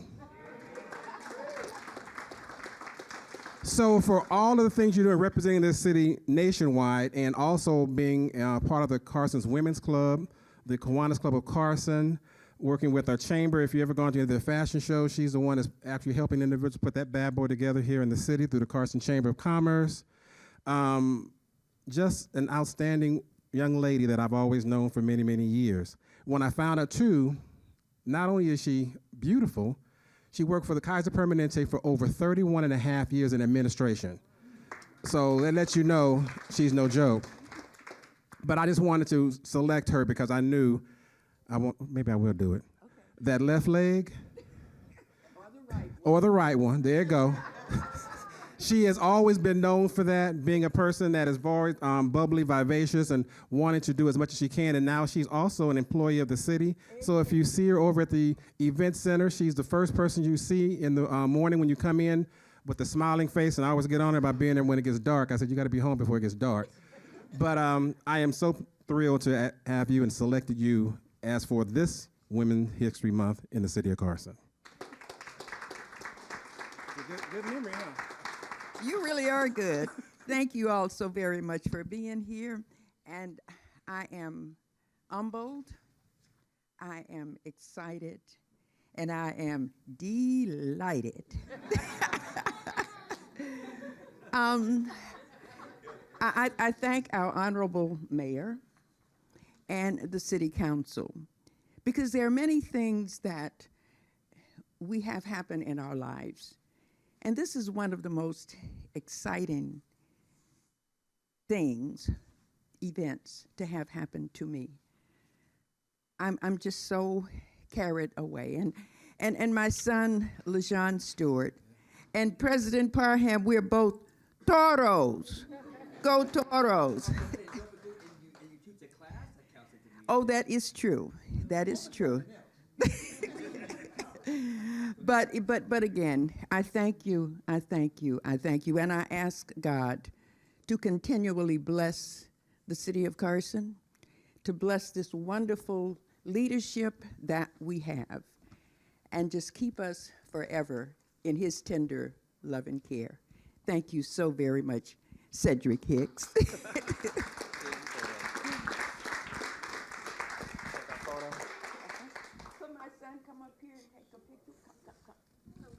This is the son that made her get into the actual competition, so. This is my baby. He's old, but yeah. Thank you.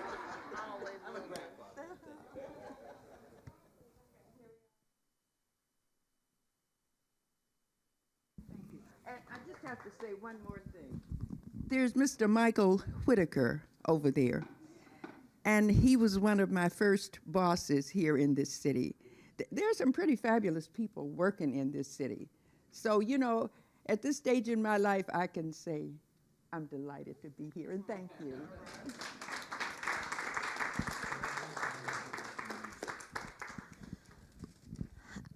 The next recipient is going to be one of my recipients. And it's Ms. Iva Valdez. Come on up. Well, let me read. She's been a resident since the 60s. She's part of the founding families that helped incorporate the city of Carson. Helped incorporate the city. She has worked on everything you could have worked on in this city. And she tells me what to do all the time. She was the vice president of the Carson Black Heritage Association. They started the Black History Program the one that occurs today. She was part of the Carson Historical Committee, part of the Carson Coordinating Council. Many accomplishments in her career with a TRW. Oh, you worked at Aerospace, huh? Okay. Oh, shoot, Hidden Figures. You had something to do with it? Really? You're part of Hidden Figures? The movie? Woo, give her another one of the 25. Okay, part of. She's currently involved with Cal State University Dominguez Hills, the Department of African American Studies. and she's currently a member of the Queen Mother Society at Cal State University, Dominguez Hills, and she's heavily active in her church. And I wanted to recognize her because she was a part of the committee that made sure that Carson became a city. Okay? She was on that team with Gil Smith and other members. I think we could not have a honoree, a Women's History honoree without honoring you. And I just want to let you know, with your little sassy self, I love these ladies. You know, they keep me on point. That we're so proud of the fact that you've been with us all these years, and you and my little queen over there. And all the ladies, I want to make sure you stick around because I want to take one group photo with you. So don't leave, okay? So Ida, I'd like you to have a few words. Just a few. Thank you, my dear Mayor. I do want to say something that I can share with you. Please. I have this 5-year-old that grew up in this city, sitting here tonight with his wife. That young man there. He's going to come on up here. Okay. I just want to share something with you. For the past month, I've been from one place to the next being honored. And I don't like being honored. I might as well say that. I try to keep it a secret. So they had the aerospace people. So let me share something with you. There were women who were honored. Those unsecured women that worked on the space program. I'm one of those 25 women. But I had to keep it a secret until I turned 90. So I turned 90 last year, and now I can say it. Okay, that I was one of them. And the black hole that you heard about, that was one of my projects too, that I worked on. So I just wanted to thank our mayor here. She's been going to a lot of things with me here lately. I know she doesn't want me to tell you guys this, but we've been involved with a lot of things here lately. But I have really enjoyed being with the city of Carson, working here to help put this city together. And hopefully we're gonna leave it, we're gonna keep it together, Madam Mayor. We're gonna make it better, she said. So I'd like for my son and his wife to kind of, and join them. Oh yes, they want to know. I have a great. They know things about me here in the city. I do. I have a green Cadillac, so I drive it around, and everybody know who I am. So I get honked at all the time. Okay. Thank you, Madam Mayor, for reminding me of that. Well, I just want to thank you for all your service to the city of Carson, and she's still here just as feisty as ever. You know, we just love you, so I want you to stand. Are we good? Okay. Here's your certificate. Reads the same. Thank you, family, for joining your mom here. Thank you so much. Thank you, Madam Mayor.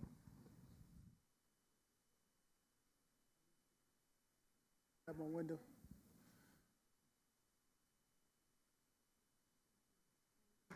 Stick around for a few minutes. And I may as well keep the mic. Because my next honoree, see, they have one, I have two. My next honoree is Deborah Wallace.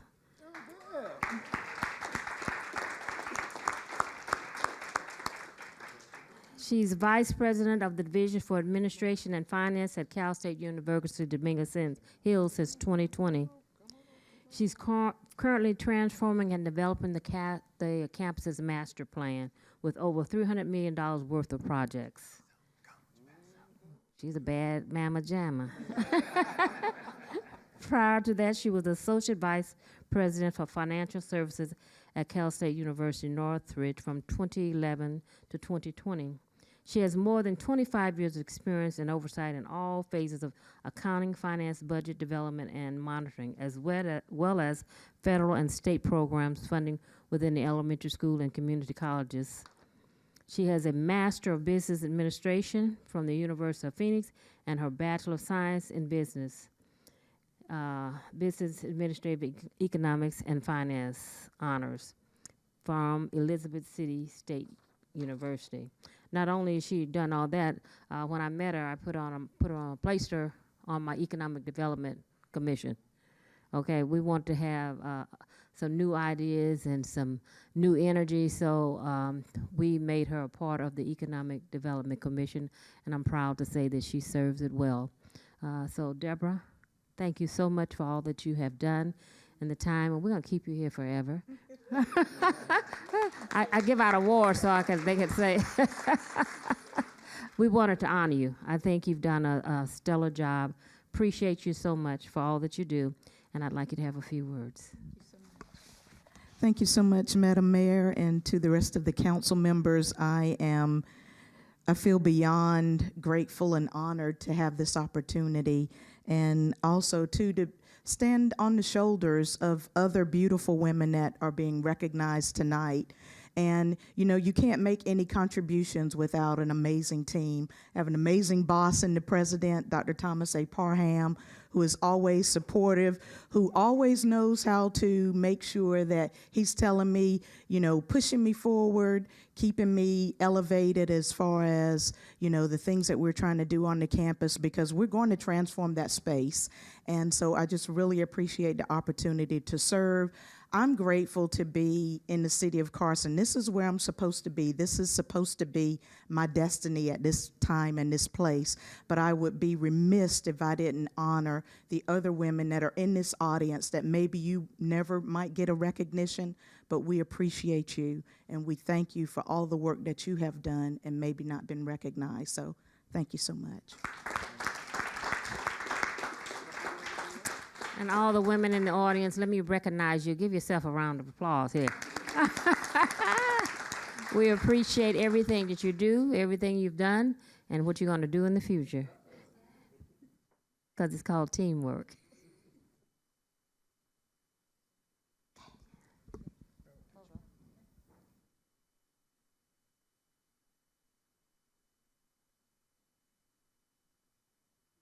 Thank you so much. The next one will be a presentation from Mayor Pro Tem Jawan Hilton. My person is attorney Angela Reddock Wright. Come on. As she's coming, James Brown said, "This is a man's world."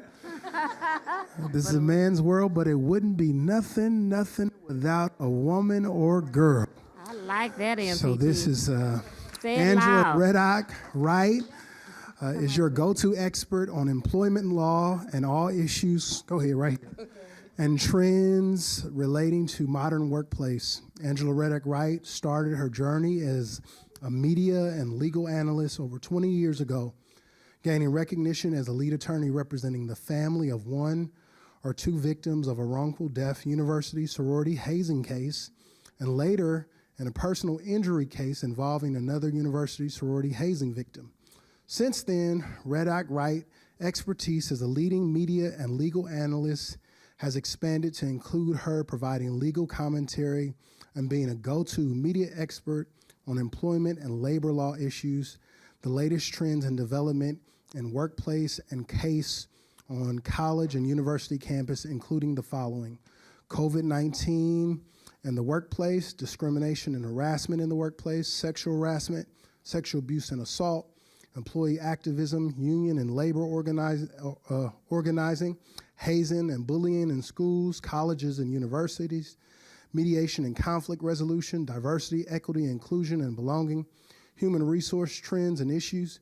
In recent years, Reddock Wright has delivered thoughtful and practical legal insight and commentary on many Americans' most prominent legal cases and workplace issues, from the impact on COVID-19 in the workplace, issues on race discrimination in workplace resulting from George Floyd's death and the rise of the Black Lives Matter movement, sexual harassment in the workplace resulting from the Harvey Weinstein case, along with others, and the reigniting of the Me Too movement, and the impact of politics in the workplace, including the presidential impeachment and U.S. Supreme Court Senate confirmation hearings, among other topics.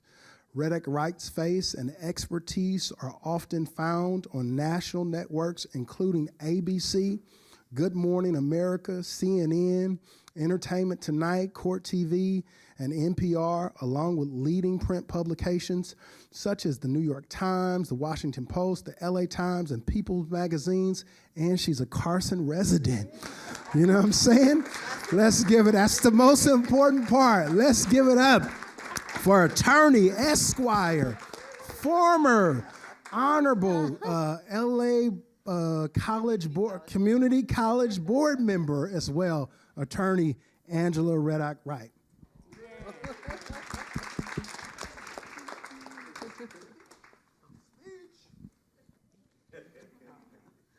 Well, thank you to Mayor Pro Tem, council members. Thank you so much for this honor, and thank you for having the vision, Mayor, for honoring the women of our city. And we honor you for being such an outstanding leader and just for representing women and the city so well. And I thank you, my councilman. He read the bio. I really wish he had just given the friend version, because ultimately we call each other family. So we're like family. And so, yeah, but I appreciate it. I appreciate it. So thank you for nominating me. When I received the call from Tulos, I'm like, me? Really? No, you didn't mean me. So I just really, I know there's so many dynamic women in our district. So I really appreciate you for thinking of me in this regard.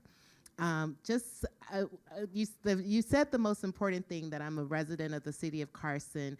I grew up, my mom there, Wilma, we moved here in 1978 from Birmingham, Alabama, looking for a better life, post-civil rights Alabama, and we moved to Compton, California, right next door. And I always said, you know, growing up in Compton and coming over to Carson, to the Carson Mall, and spending days and weekends in Carson, my aunt and uncle, Norman and Nadine Ward, I've always lived here, that when I grew up, what I wanted to do was move next door to Carson. So I achieved that dream. I love Compton forever in my heart, but I always loved Carson as well, and so glad that my husband, Steve, right there, Steve Wright, that we had a chance to settle here after we got married. And just, I love this city, and just look forward to being a bigger contributor to the city, and just bringing all of our talents here.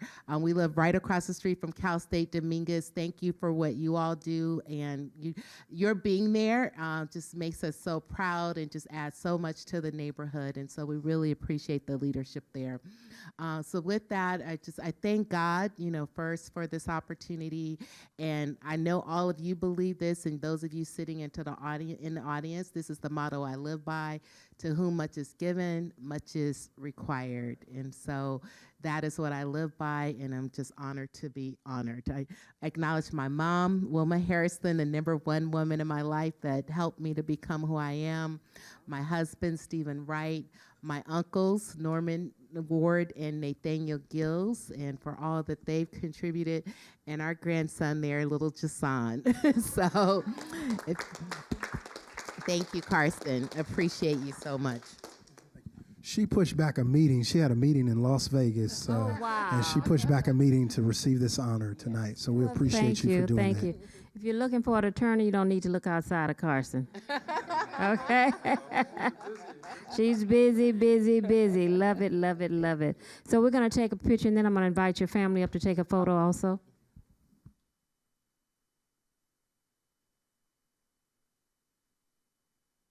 Come on up, family.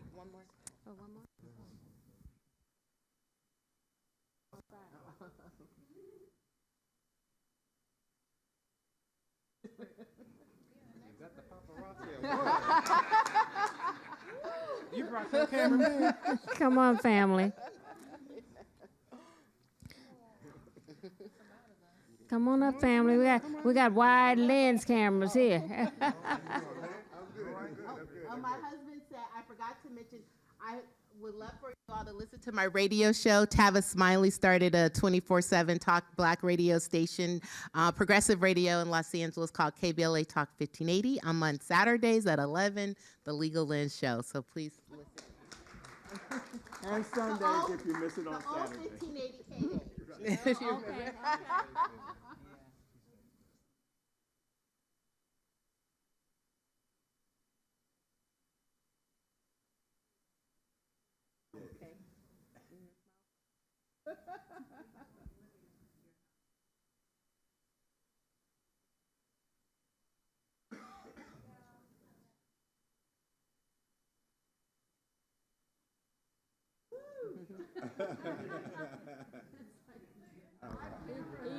He's the paparazzi. Thank you all so much. Thank I really you. appreciate this. Hang out for a minute. We're going to do one group shot with the ladies. Okay, me and Lee. And our last, no, we got to do the councilwoman. She has a recipient here also. Thank you. Let's keep this going. Oh, yes. So we have Doretta Sandoz. Why don't you come up? Come on down. Yes. So, you. And right here. Doretta is a Carson resident. Thank you. And a Toro. And, okay, so Sergeant Doretta Sandoz is a longtime Carson resident.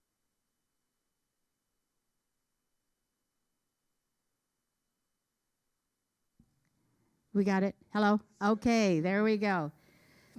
Okay, so she's currently the vice president of the Los Angeles Police Protective League, the first African American to be elected in the Los Angeles Police Protective League in 90 years. Yes, yes.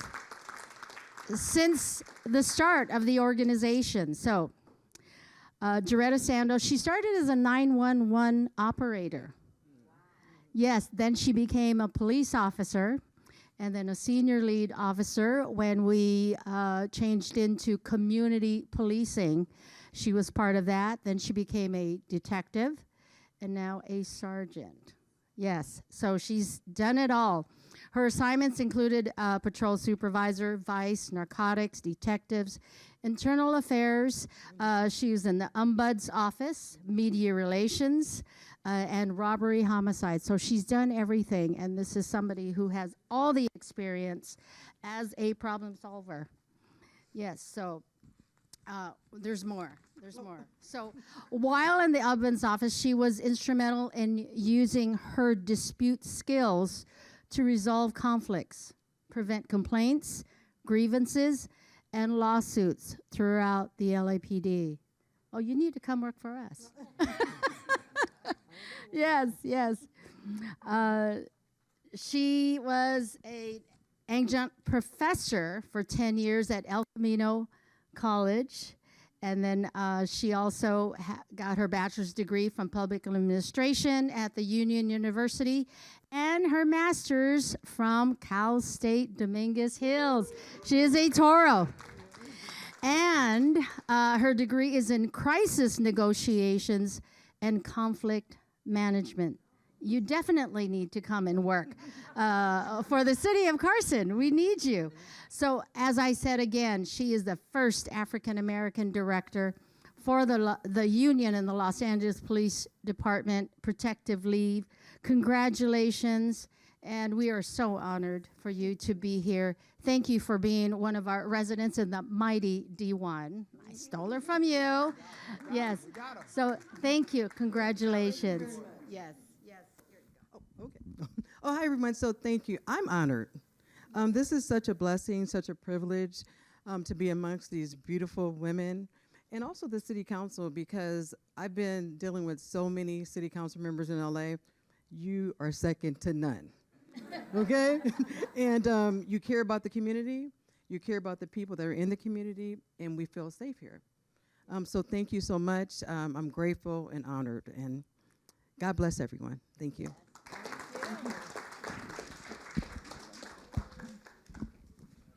She didn't tell you she worked with my son.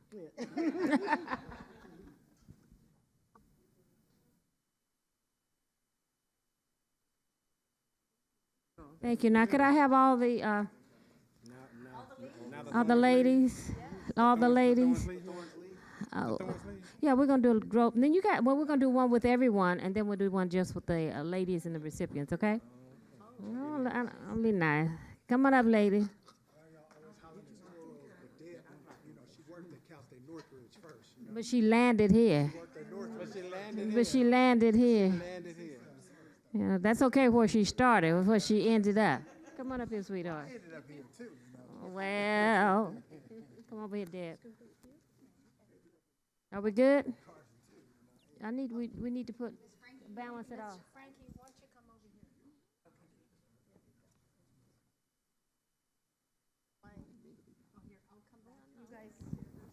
Squeeze in. There we go.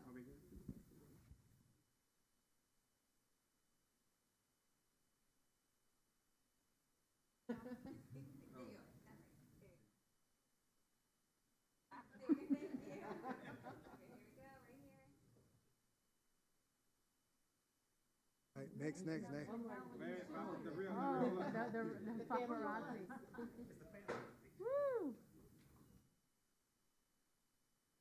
Now, ladies, stay here. We're gonna get yeah, we're gonna let the guys go, and it's just for the ladies. This is Women's History Month. Move to your left. No, ladies stay. The men. This is for a woman.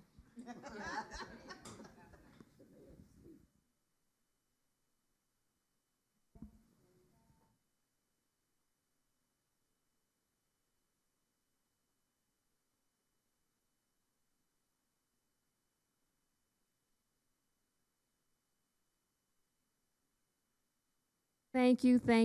Is that it? Oh. Thank you, Madam Mayor. Thank you.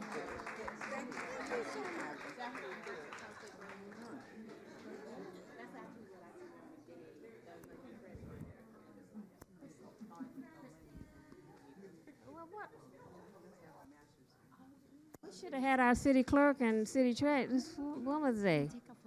You guys should have been down in this photo. I need excuse me, I need a photo with our city clerk and city treasurer in it. Yeah. Come back, recipients. I had a senior moment. Come on back. We forgot our city clerk and city treasurer.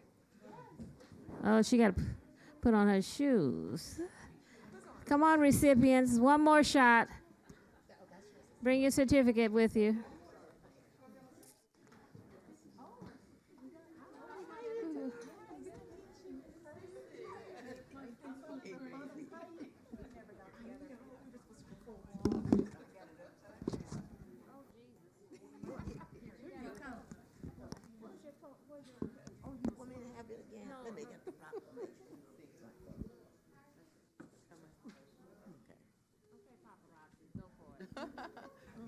There we go.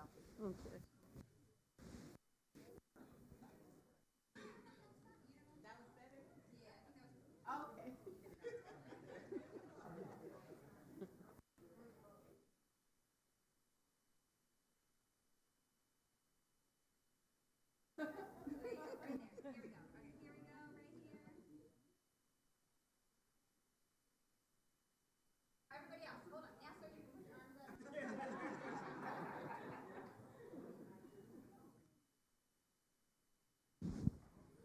Thank you. Thank you. This is, yeah, this was the most important part of our city council meeting. Yes.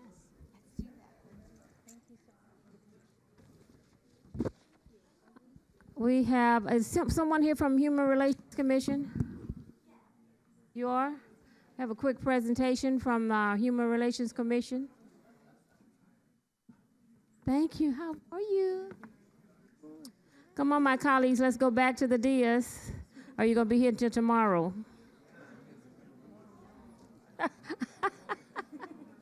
Councilman Hicks, Councilman Deere, MPT.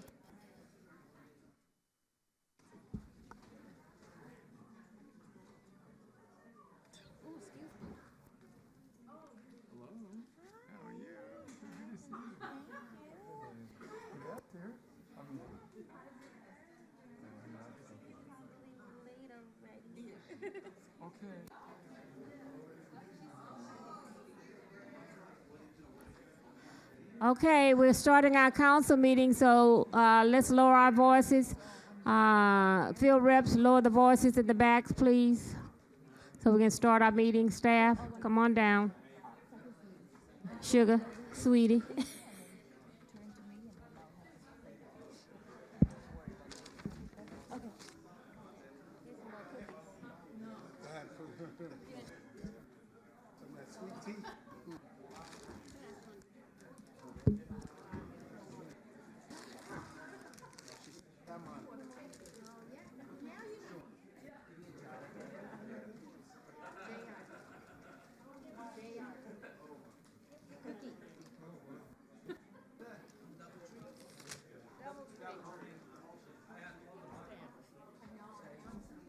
Thank you, Maisha, staff. Let's cut the noise out in the back, please. We now have a presentation, an update from the Human Relations Commission. How are you? I'm doing good. How are you? You started off as a youth commission. Now you're a full-fledged commissioner. I'm doing good. Yes, I was a youth commissioner for the Human Relations Commission, and now I'm the vice chair. So, good evening, Madam Mayor, council members, staff. I'm Jessica Ramos, and I'm the vice chair of the Human Relations Commission. And I'm here just to give you guys an update what our commission has been doing. And so, first, I would just like to extend our gratitude to all of you, to the council members, our Madam Mayor, Mr. Robert Lennox, who has been helping us, our commission, do our Rising event every year. So this year, we did plan a parent conference, which is we plan every year. And for several years, we have been hosting the Rising Star Essay Contest for students in Carson to write how they're a rising star. And we had, this year, we had 68 students who submitted an essay. And from there, the commissioners read all the essays and graded it. And from there, we chose 12 winners. And on February 17th, last month, we had the Rising Star event where we invited their families and to join us for a lunch where they read their essays. And we also had guest speakers, Mr. Christopher Darden and Eddie Lee Matthews. And there was a presentation on the Black History Month that was given by Mr. Philip E. Walker. And he also did like a red carpet event for them too. And it was such a great day. And the Rising Star and their families really enjoyed that day. And yes, and also, other than that, us planning this event, we also have a food pantry project that we do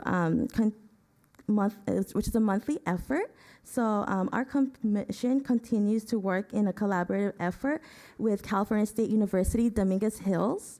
And in this effort is supporting the food pantry. So the commission has been working with Dominguez Hills prior to the COVID-19 pandemic. And then through this program, the Human Relations Commission supports the food pantries with items such as food items, canned goods, socks, and toiletries. And yeah, so the Human Relations Commission, we look forward to serving our community. And before I wrap it up, I just want to thank again our Assistant City Manager, Dr. Robert Lennox, and the Community Service Department who helped us at the Carson Community Center.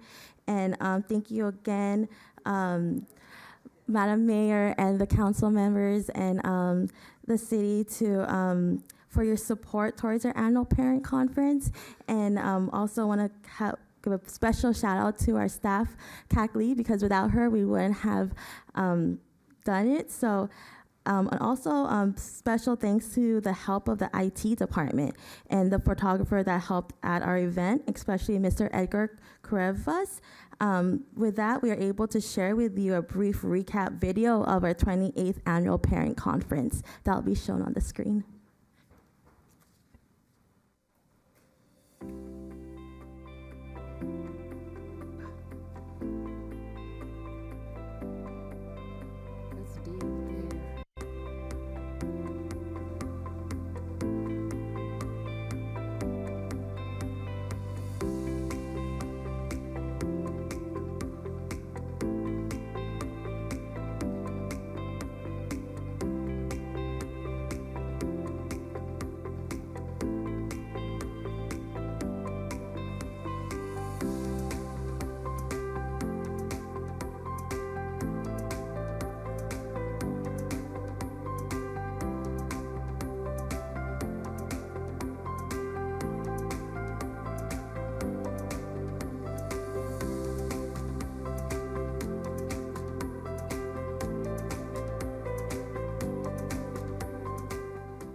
this concludes my report. Thank you so much. Thank you. And thank you for coming out. I put this request out for all of our commissioners to give us a highlight of what they're doing. I appreciate you coming. Parks and Recreation is here every month. And is she here tonight? No, she isn't. But anyway, just thank you for putting that together. It was excellent. And you guys are doing a good job. Thank you. And our meeting is tomorrow, so I'll let the commissioners know. Thank you, Madam Mayor. Have a good evening. Thank you. Next, we have oral communications for matters listed on the agenda. Thank you, Madam Mayor. I have 2 comment cards. One is for non-agenda and one is for item 24. Mr. Robert Leslie for item 24. Mr. Leslie, item 24.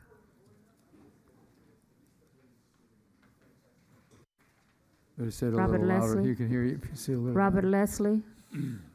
Going once. Robert Leslie. Going twice. Robert Leslie. You're out of here. All right. Come on down, Robert. Mr. Leslie. This was all communications for matters listed on the agenda, but while you have 3 minutes to speak on that, and you also have an all item, is that only all communications? She can That'll pull be that. it? She can pull. I can do it on all communication here. Okay. Okay. She has 2 cards? I do. For him? No, ma'am. Oh, okay. Okay. Good evening to the council body as well to staff. Madam Mayor, it's a pleasure being here this evening. But first, before I get started, once again, thank you for recognizing such a beautiful spirit in the community for Deidre. We call her D, AKD, Deidre Carpenter Kemp, that made her transition. And she had served the city and retired for some years here. So she's been a beautiful spirit into the community. The other thing that I want to address and say to but Sonny is not here, I wanted to tell the city as well as the city attorney, thank you for following the application or the petition towards the towards this project, the SB 9, which is have such a negative impact on this community. And if we don't recognize it, we understand that it has no true regulation or guidelines from the impact that it can cause to the city here. And I'm glad that the city of Carson, Torrance, Redondo, and several other cities have taken the initiative to go forth and say, hey, well, this matter is such an impact, and not having any certain guidelines, it would have such an adverse impact. And so I'm saying that to say because I see personally some things that's dealing with the ADUs or some of the things that people are trying to put together.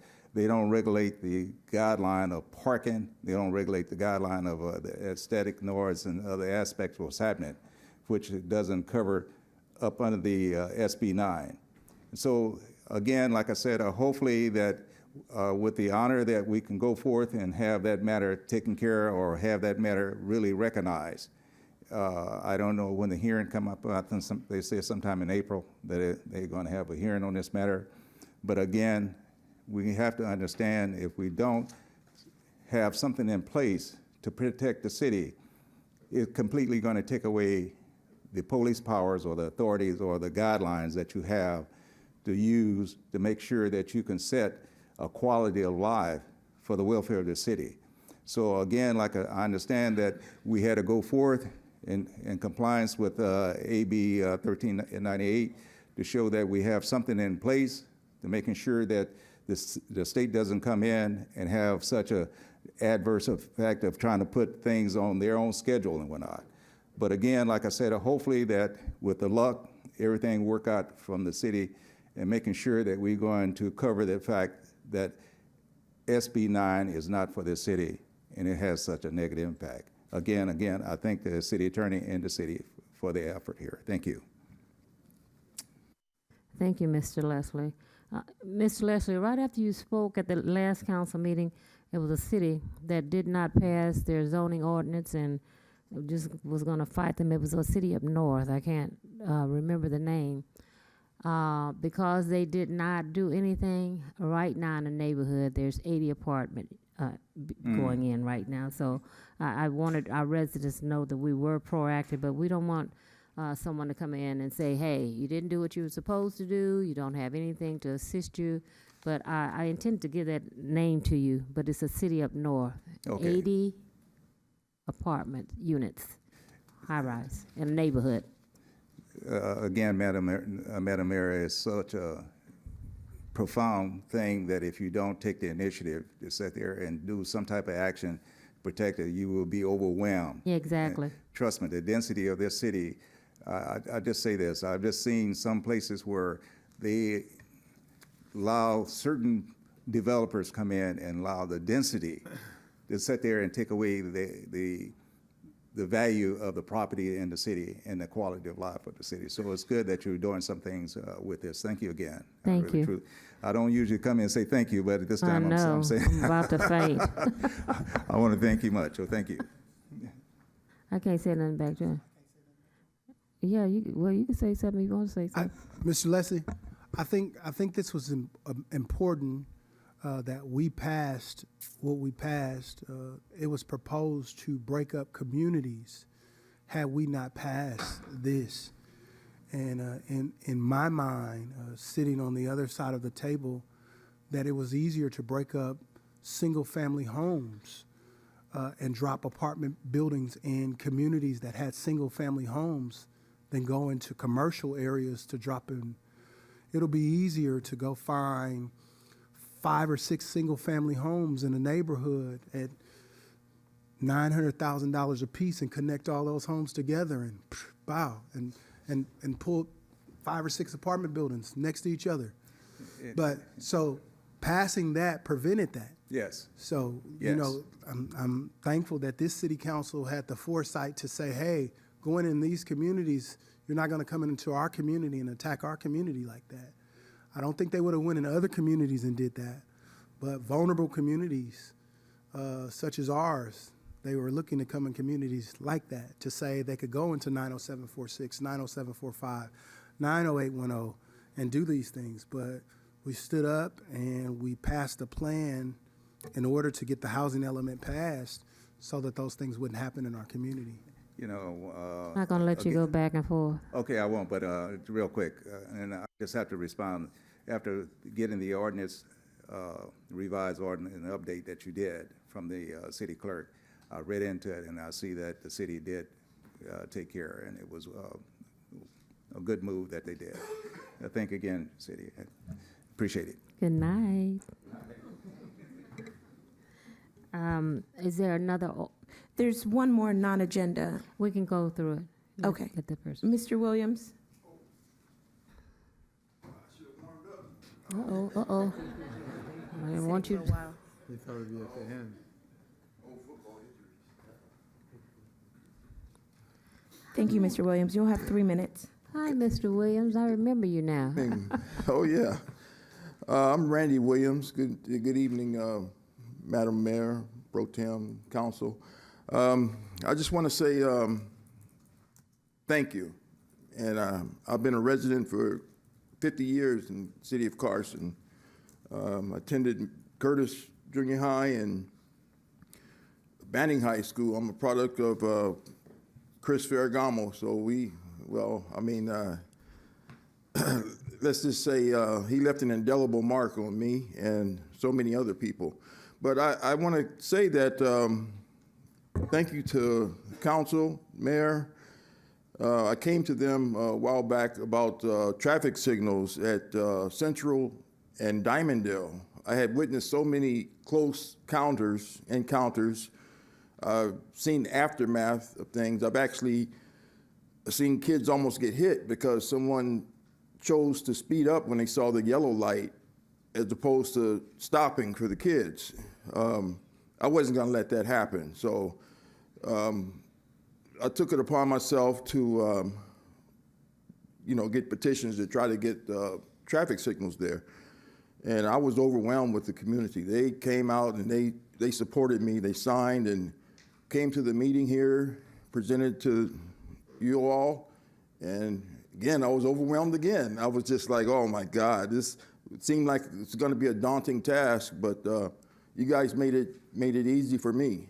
And I just want to say thank you very much. My heart is full. Those signals, they came out really, really good, and I mean, I can see the instant mitigation right away. It's just perfect. And I would be remiss if I didn't mention Council Hicks. Is with his suggestion, we get one at Del Amo and Tejada. I've witnessed so many people. Oh my God, it's crazy. People will make U-turns right there, and head-on collisions could happen. So thank you so much. I do appreciate it. Those signals are perfect, and like I say, my heart is full. Thank you all. Yeah. And thank you for coming out, and thank you for doing what you needed to do to take care of your community. Yes. Thank you. Thank you. Now we're going to go to the consent calendar. Minutes. Oh, for my minutes, okay. Approval of the minutes. To approve. Second. Any discussion? Cast your vote. Motion carries, Madam Mayor. Now I'm on the consent calendar. Am I?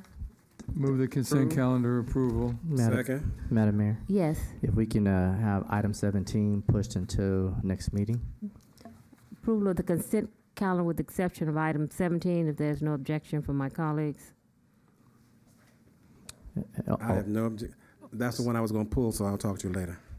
Okay, item 17 will be Continue to the next continued. council meeting. Yes, please. And also, Madam Mayor, if it's wills of the council, yourself and the council, there's a update regarding public works and a street project. It's just a quick video that can be presented if you all have the appetite for it. It's 1 minute and 23 seconds. Of course, we have the appetite. We're going to approve this consent calendar Yes, and ma'am. come back to you.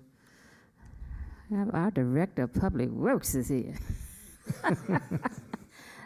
Cast your votes, please. Madam Mayor, I didn't get the motion or the second. Yeah, Yeah, it was moved by Councilman Hicks and seconded by me, I believe. or- With That the was for the exception minutes. with the exception of item 17, which is going to be continued. Okay. Okay?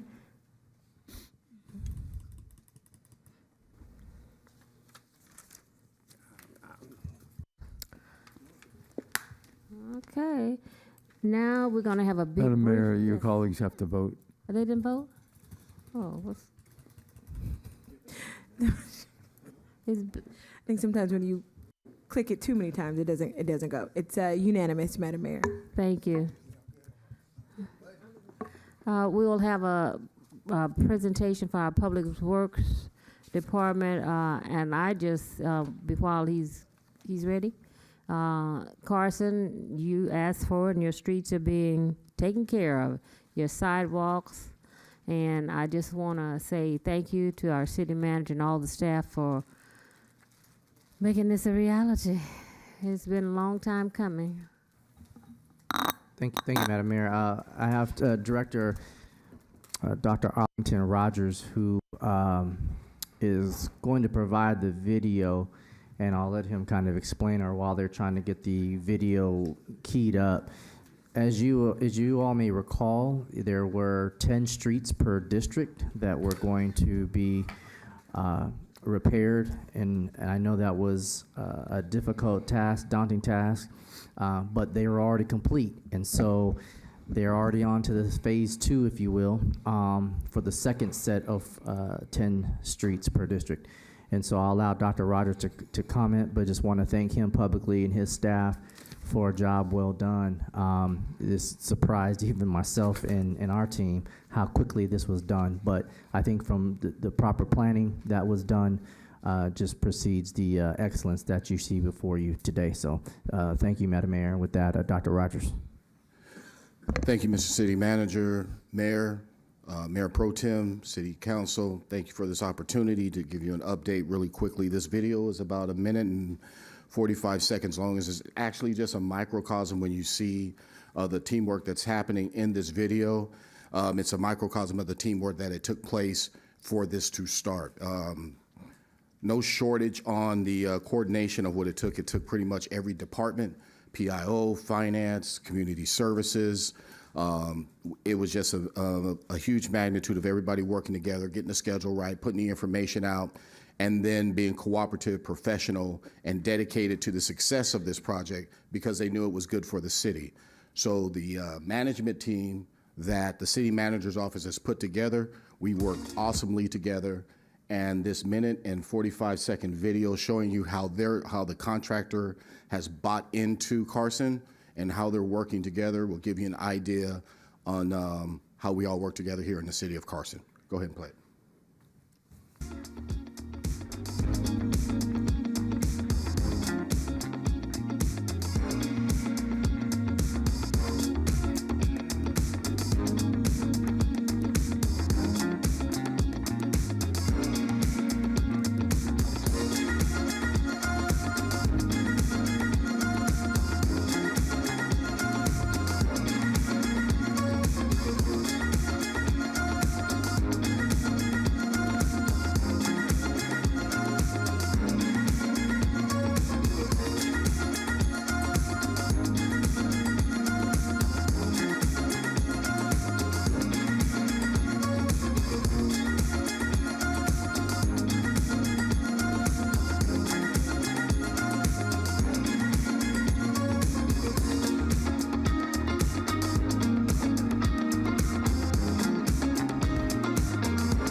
Any questions?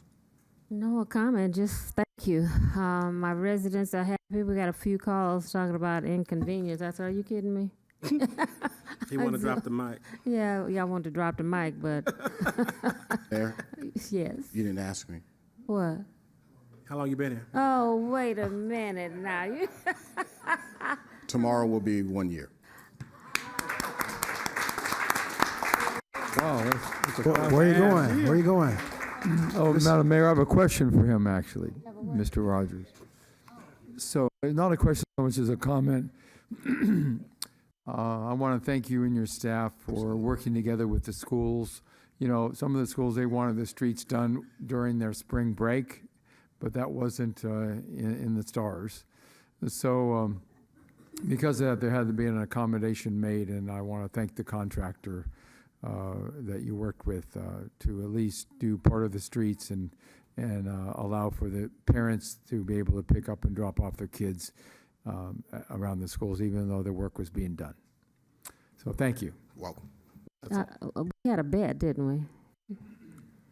Did I win? If I won, yes. If I lost, no. I think it was a tie. No, we made a nice.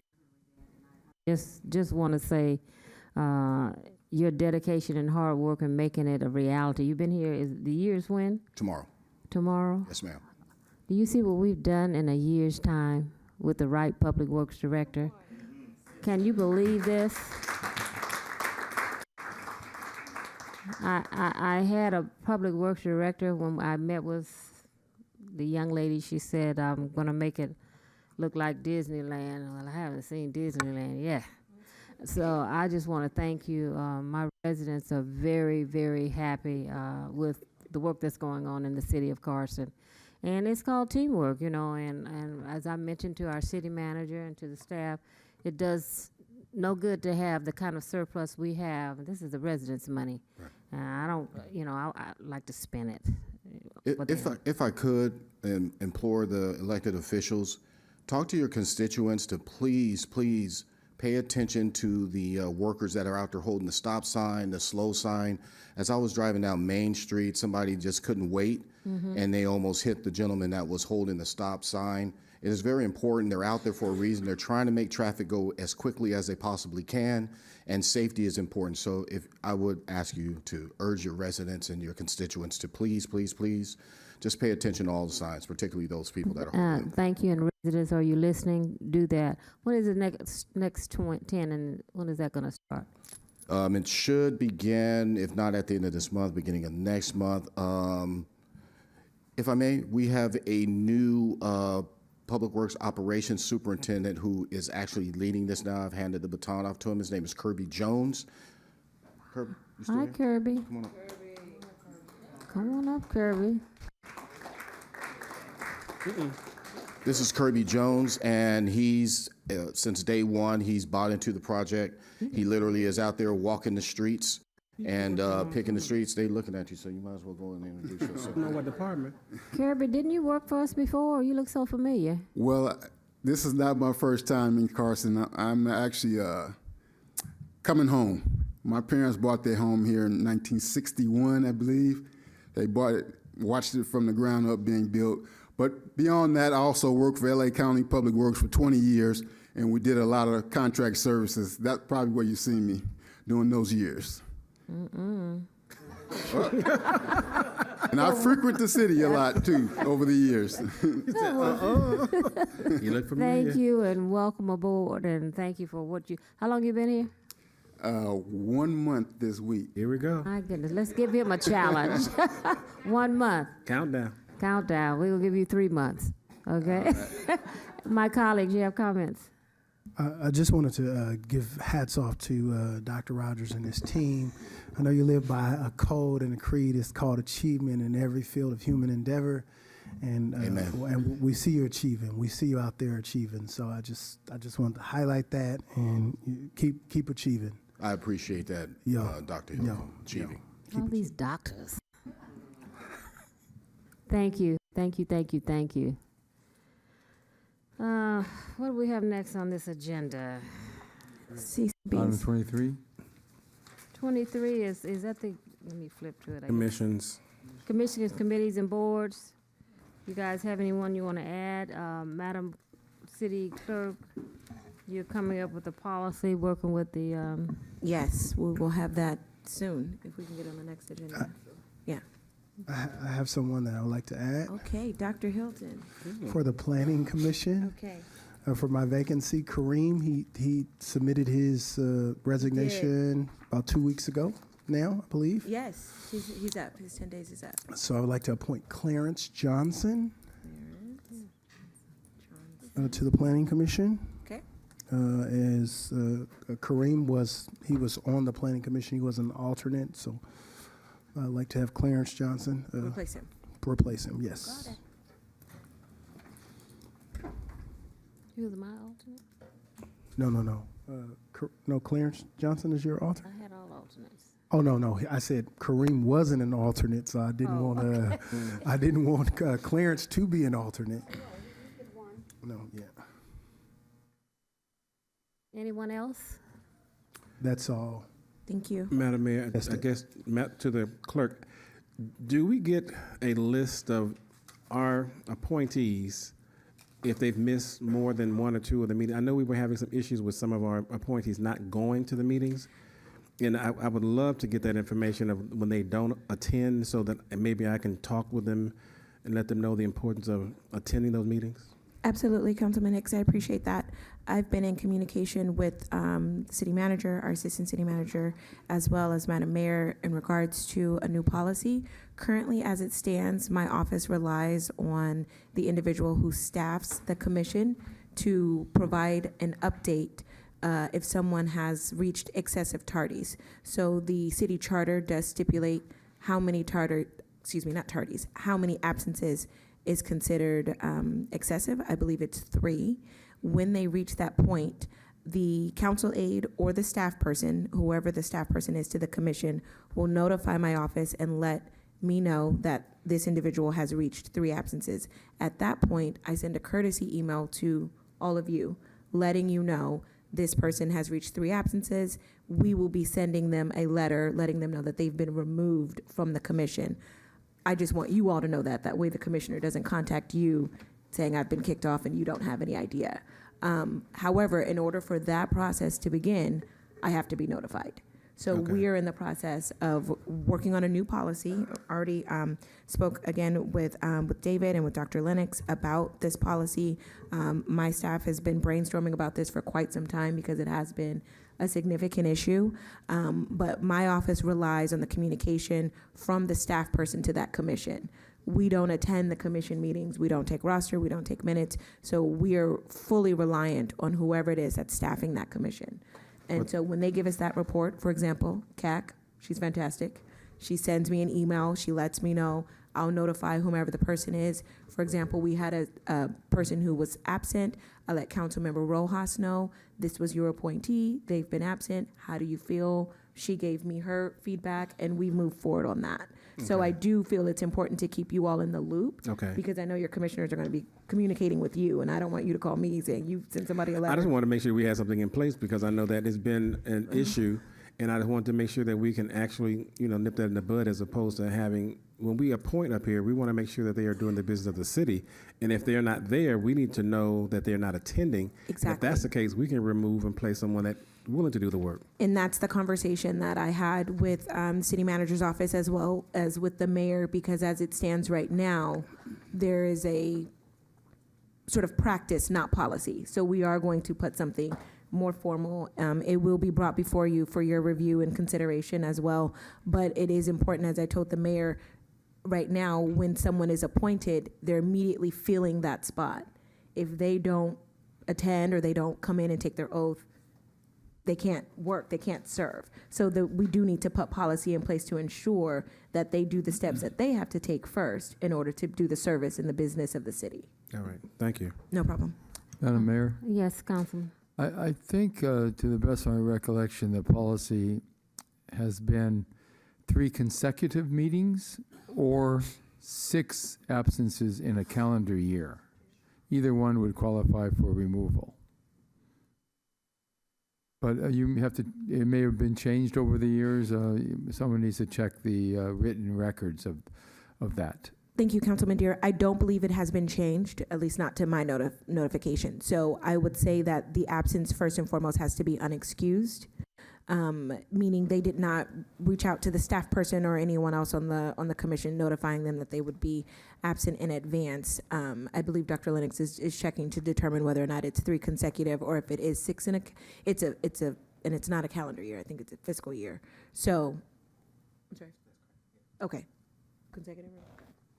consecutive, Councilman Deere. Thank you. Thank you. A request on the Relocation Appeals Board, I think the only person that has appointees that have filled their vacancy is Councilman Deere and myself, even though it doesn't meet. The alternate positions I'm not that concerned about it, but it's a regular position. We should fill those positions. And right now, Councilman Hicks, okay. MPT and no. On this, you have a vacancy, Councilwoman Rojas, and I have alternate vacancies. But I would encourage you to fill your permanent positions. Also on the Human Relations Councilwoman, I think you have the Measure C Oversight, Councilman Hilton, you have a permanent opening there also. I have an alternate. Measure C Oversight Committee. So look through the list where they're highlighted. If they're permanent positions, let's try to fill those positions. And to the staff, when you guys are in this meeting I know my issue is working with the city clerk's office, but I'd like to make sure again that we look at the business cards that our commissioners are having, that they're uniform. The only thing that we changed on here, and I'd like to see the business cards that were issued, because every commissioner should have a business card. And I don't need the staff to tell them about budget because they don't control the budget. Okay, if we want business cards for all of our commissioners, and they should be nice, not just some little card. The only thing that we said they shouldn't have was that gold plate on there. Everything else should be the same. You know, it's on a nice card. So look at the cards that have been issued and decide if they've been changed. Let's find out who made that change, because it wasn't us. And so I'd like a motion to approve the MPT's recommendation. So moved. Second. It's been moved and properly second. Cast your vote. Well, we don't have to vote because that's your uncontested. Contested. Yeah, That's what I it's thought. automatic, but we'll do it anyway.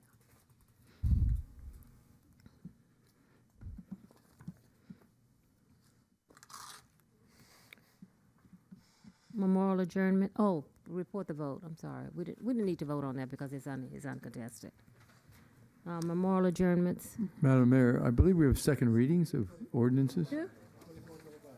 Oh, what time? Item number 24 is the second reading, and item number 25 is the second reading.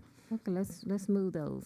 And since if, with your permission, are we on item 24? Yes, 24. I will move that we approve the second reading. It doesn't have to be read into the record because it was read the first time. Second.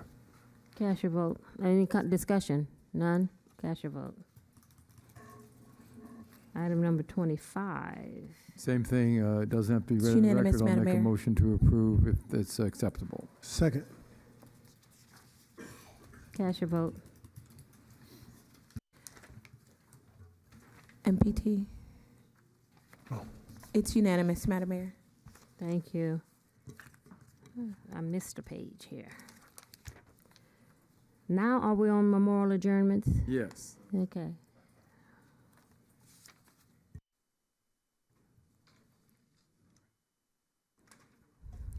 Thank you, Madam Mayor. These are the names that I received.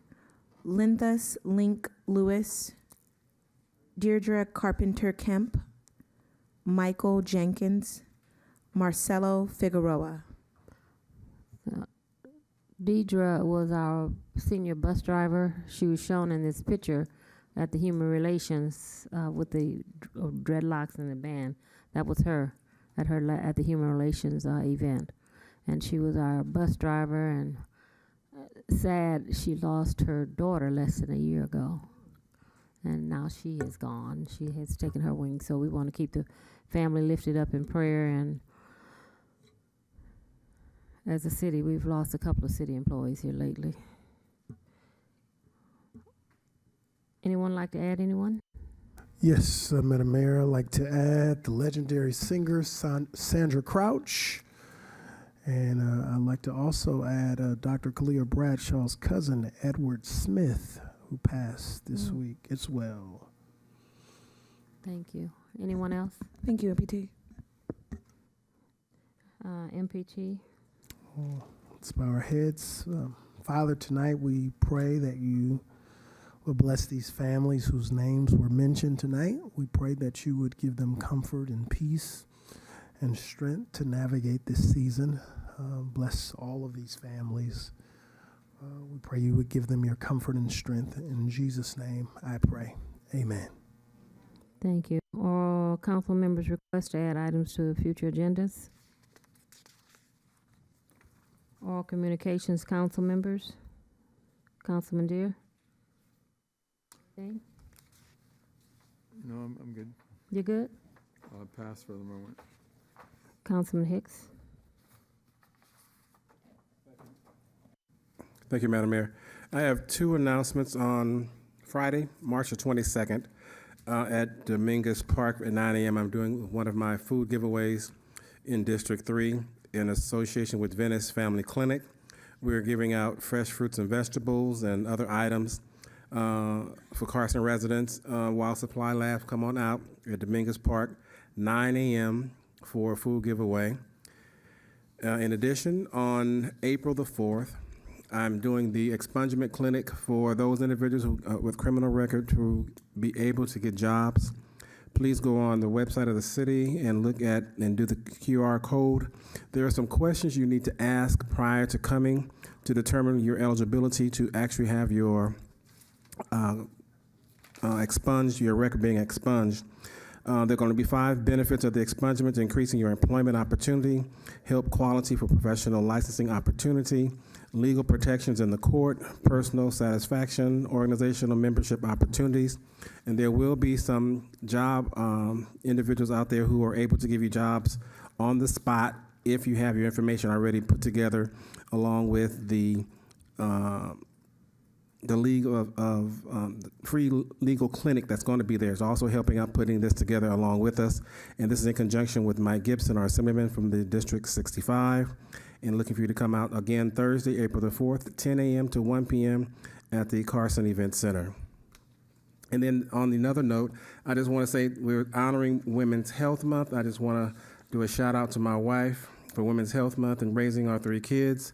With having all 3 of our kids doing positive things, to take a great woman to put that together. My oldest now is airport police. He was with the Sheriff's Department. He transferred, and he started last Monday. Awesome. And then my oldest daughter works for LA County. My youngest daughter will be graduating in May. She went back to school for dental hygienist. She'll be graduating in May with a 4.0 magna cum laude. Which one is that? This is Nia. The baby? The baby. Wow. MPT. I just want to remind everybody that the grand reopening, the soft reopening of the Elito Santorina Senior Technology Center will be tomorrow at 10 a.m. The tour our upgraded technology center. It's a free event for ages 50 plus. Meet and greet the new instructor and sign up for classes. The senior computer lab will open again tomorrow, so please make sure you stop by. They've been working really hard to do that, to make sure that the computer lab is open. So I want to say happy Easter to everybody, all that good stuff, and we'll see you really, really, really soon. Councilwoman. Everybody said everything, but Thursday is our State of the City address. Yes. I want you So, guys to say it. It's your day, yes. 11, Carson Community Center. 11 o'clock. Yep. It's Thank filled you. to capacity. It's over 700 people that will be in attendance.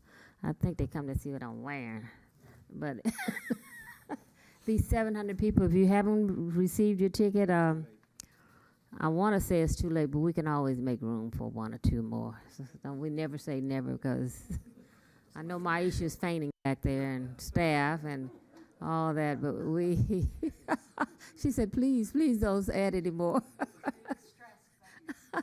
They've done an excellent job in putting this together. Working, they did an excellent job. What can I say? Around the clock to read. What can I say? You guys stepped to the plate, and all the staff that was involved. And this is going to be the largest state of the city in the history of the city. So, in the South Bay, he says. Okay. But, Maisha, if you get 1 or 2 calls, be nice. Raven, be nice. So, and then that's on the 21st. Thank you. On the 23rd, we're having a homeowners fair, and I think there's over 500 people that signed up for that. It's going to be at the Carson Community Center from 9 to 1, Carson Event Center.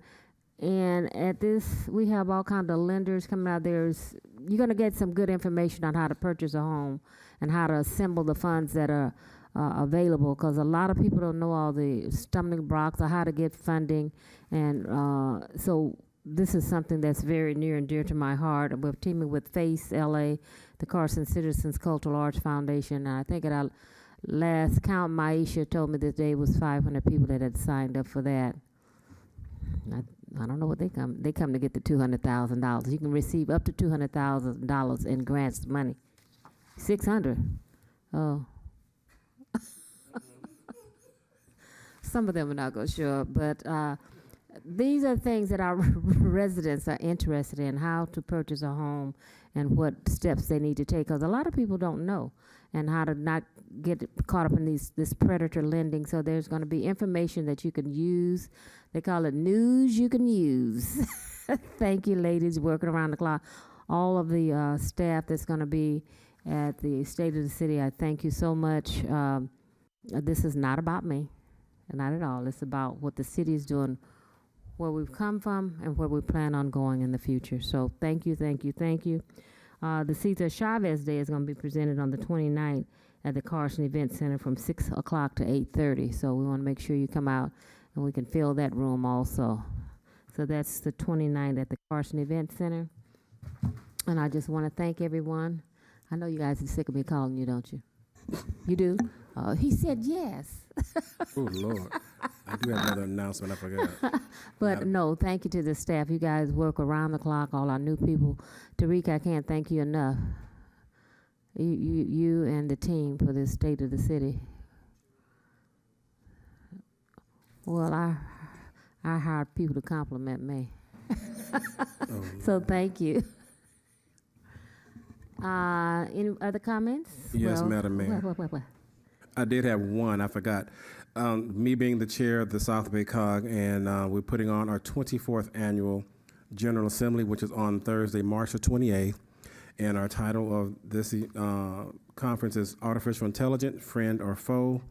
It starts at 9 a.m. It's free. Contact the South Bay COG for registration. AI, friend or foe. Artificial intelligence.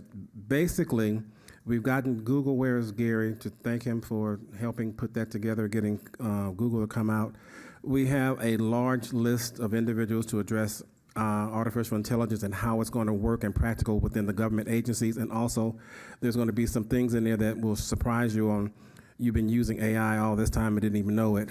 And just come out and support and be out there. This is one of the culminations of my 10 years being the chair of the COG, and move on into the sunset thereafter. Okay, Sunset, you're going somewhere else. I think my colleagues, Rojas, myself, and Hilton, you guys didn't mention we were at the NCL this past weekend. Oh, Hicks. Okay.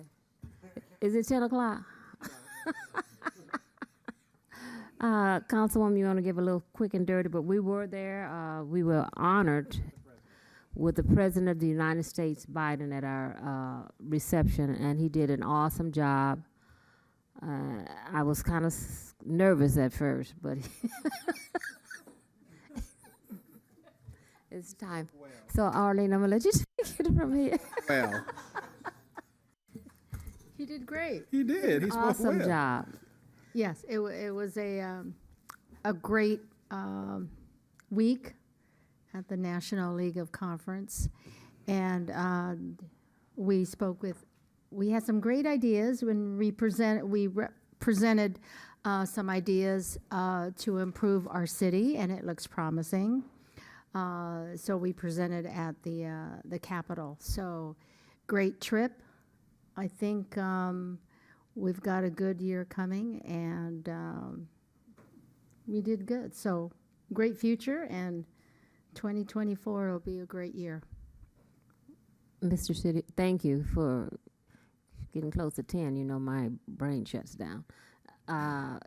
Mr. City Manager. Thank you, Madam Mayor. Just to follow up, staff was just reminding me to advise your public that for those that can't attend your State of the City, there will be a replay on the show Goodnight LA on Channel 11 Fox, so they can also catch it there. So that's just something staff moving on wanted me up. to We got Marla Tejas. Is remind. Marla Tejas? We're mainstream. I'm sorry? Marla Tejas is Yeah, well, yeah, Marla, Miss okay. Marla Telez will be here on the State of the City Day, but also it will be airing on her show for that evening. Okay. So just wanted to bring that out to you, Madam Mayor, and your residents.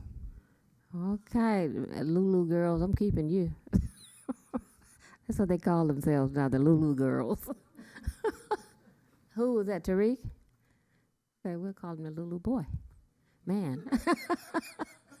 So without that, before I get good night.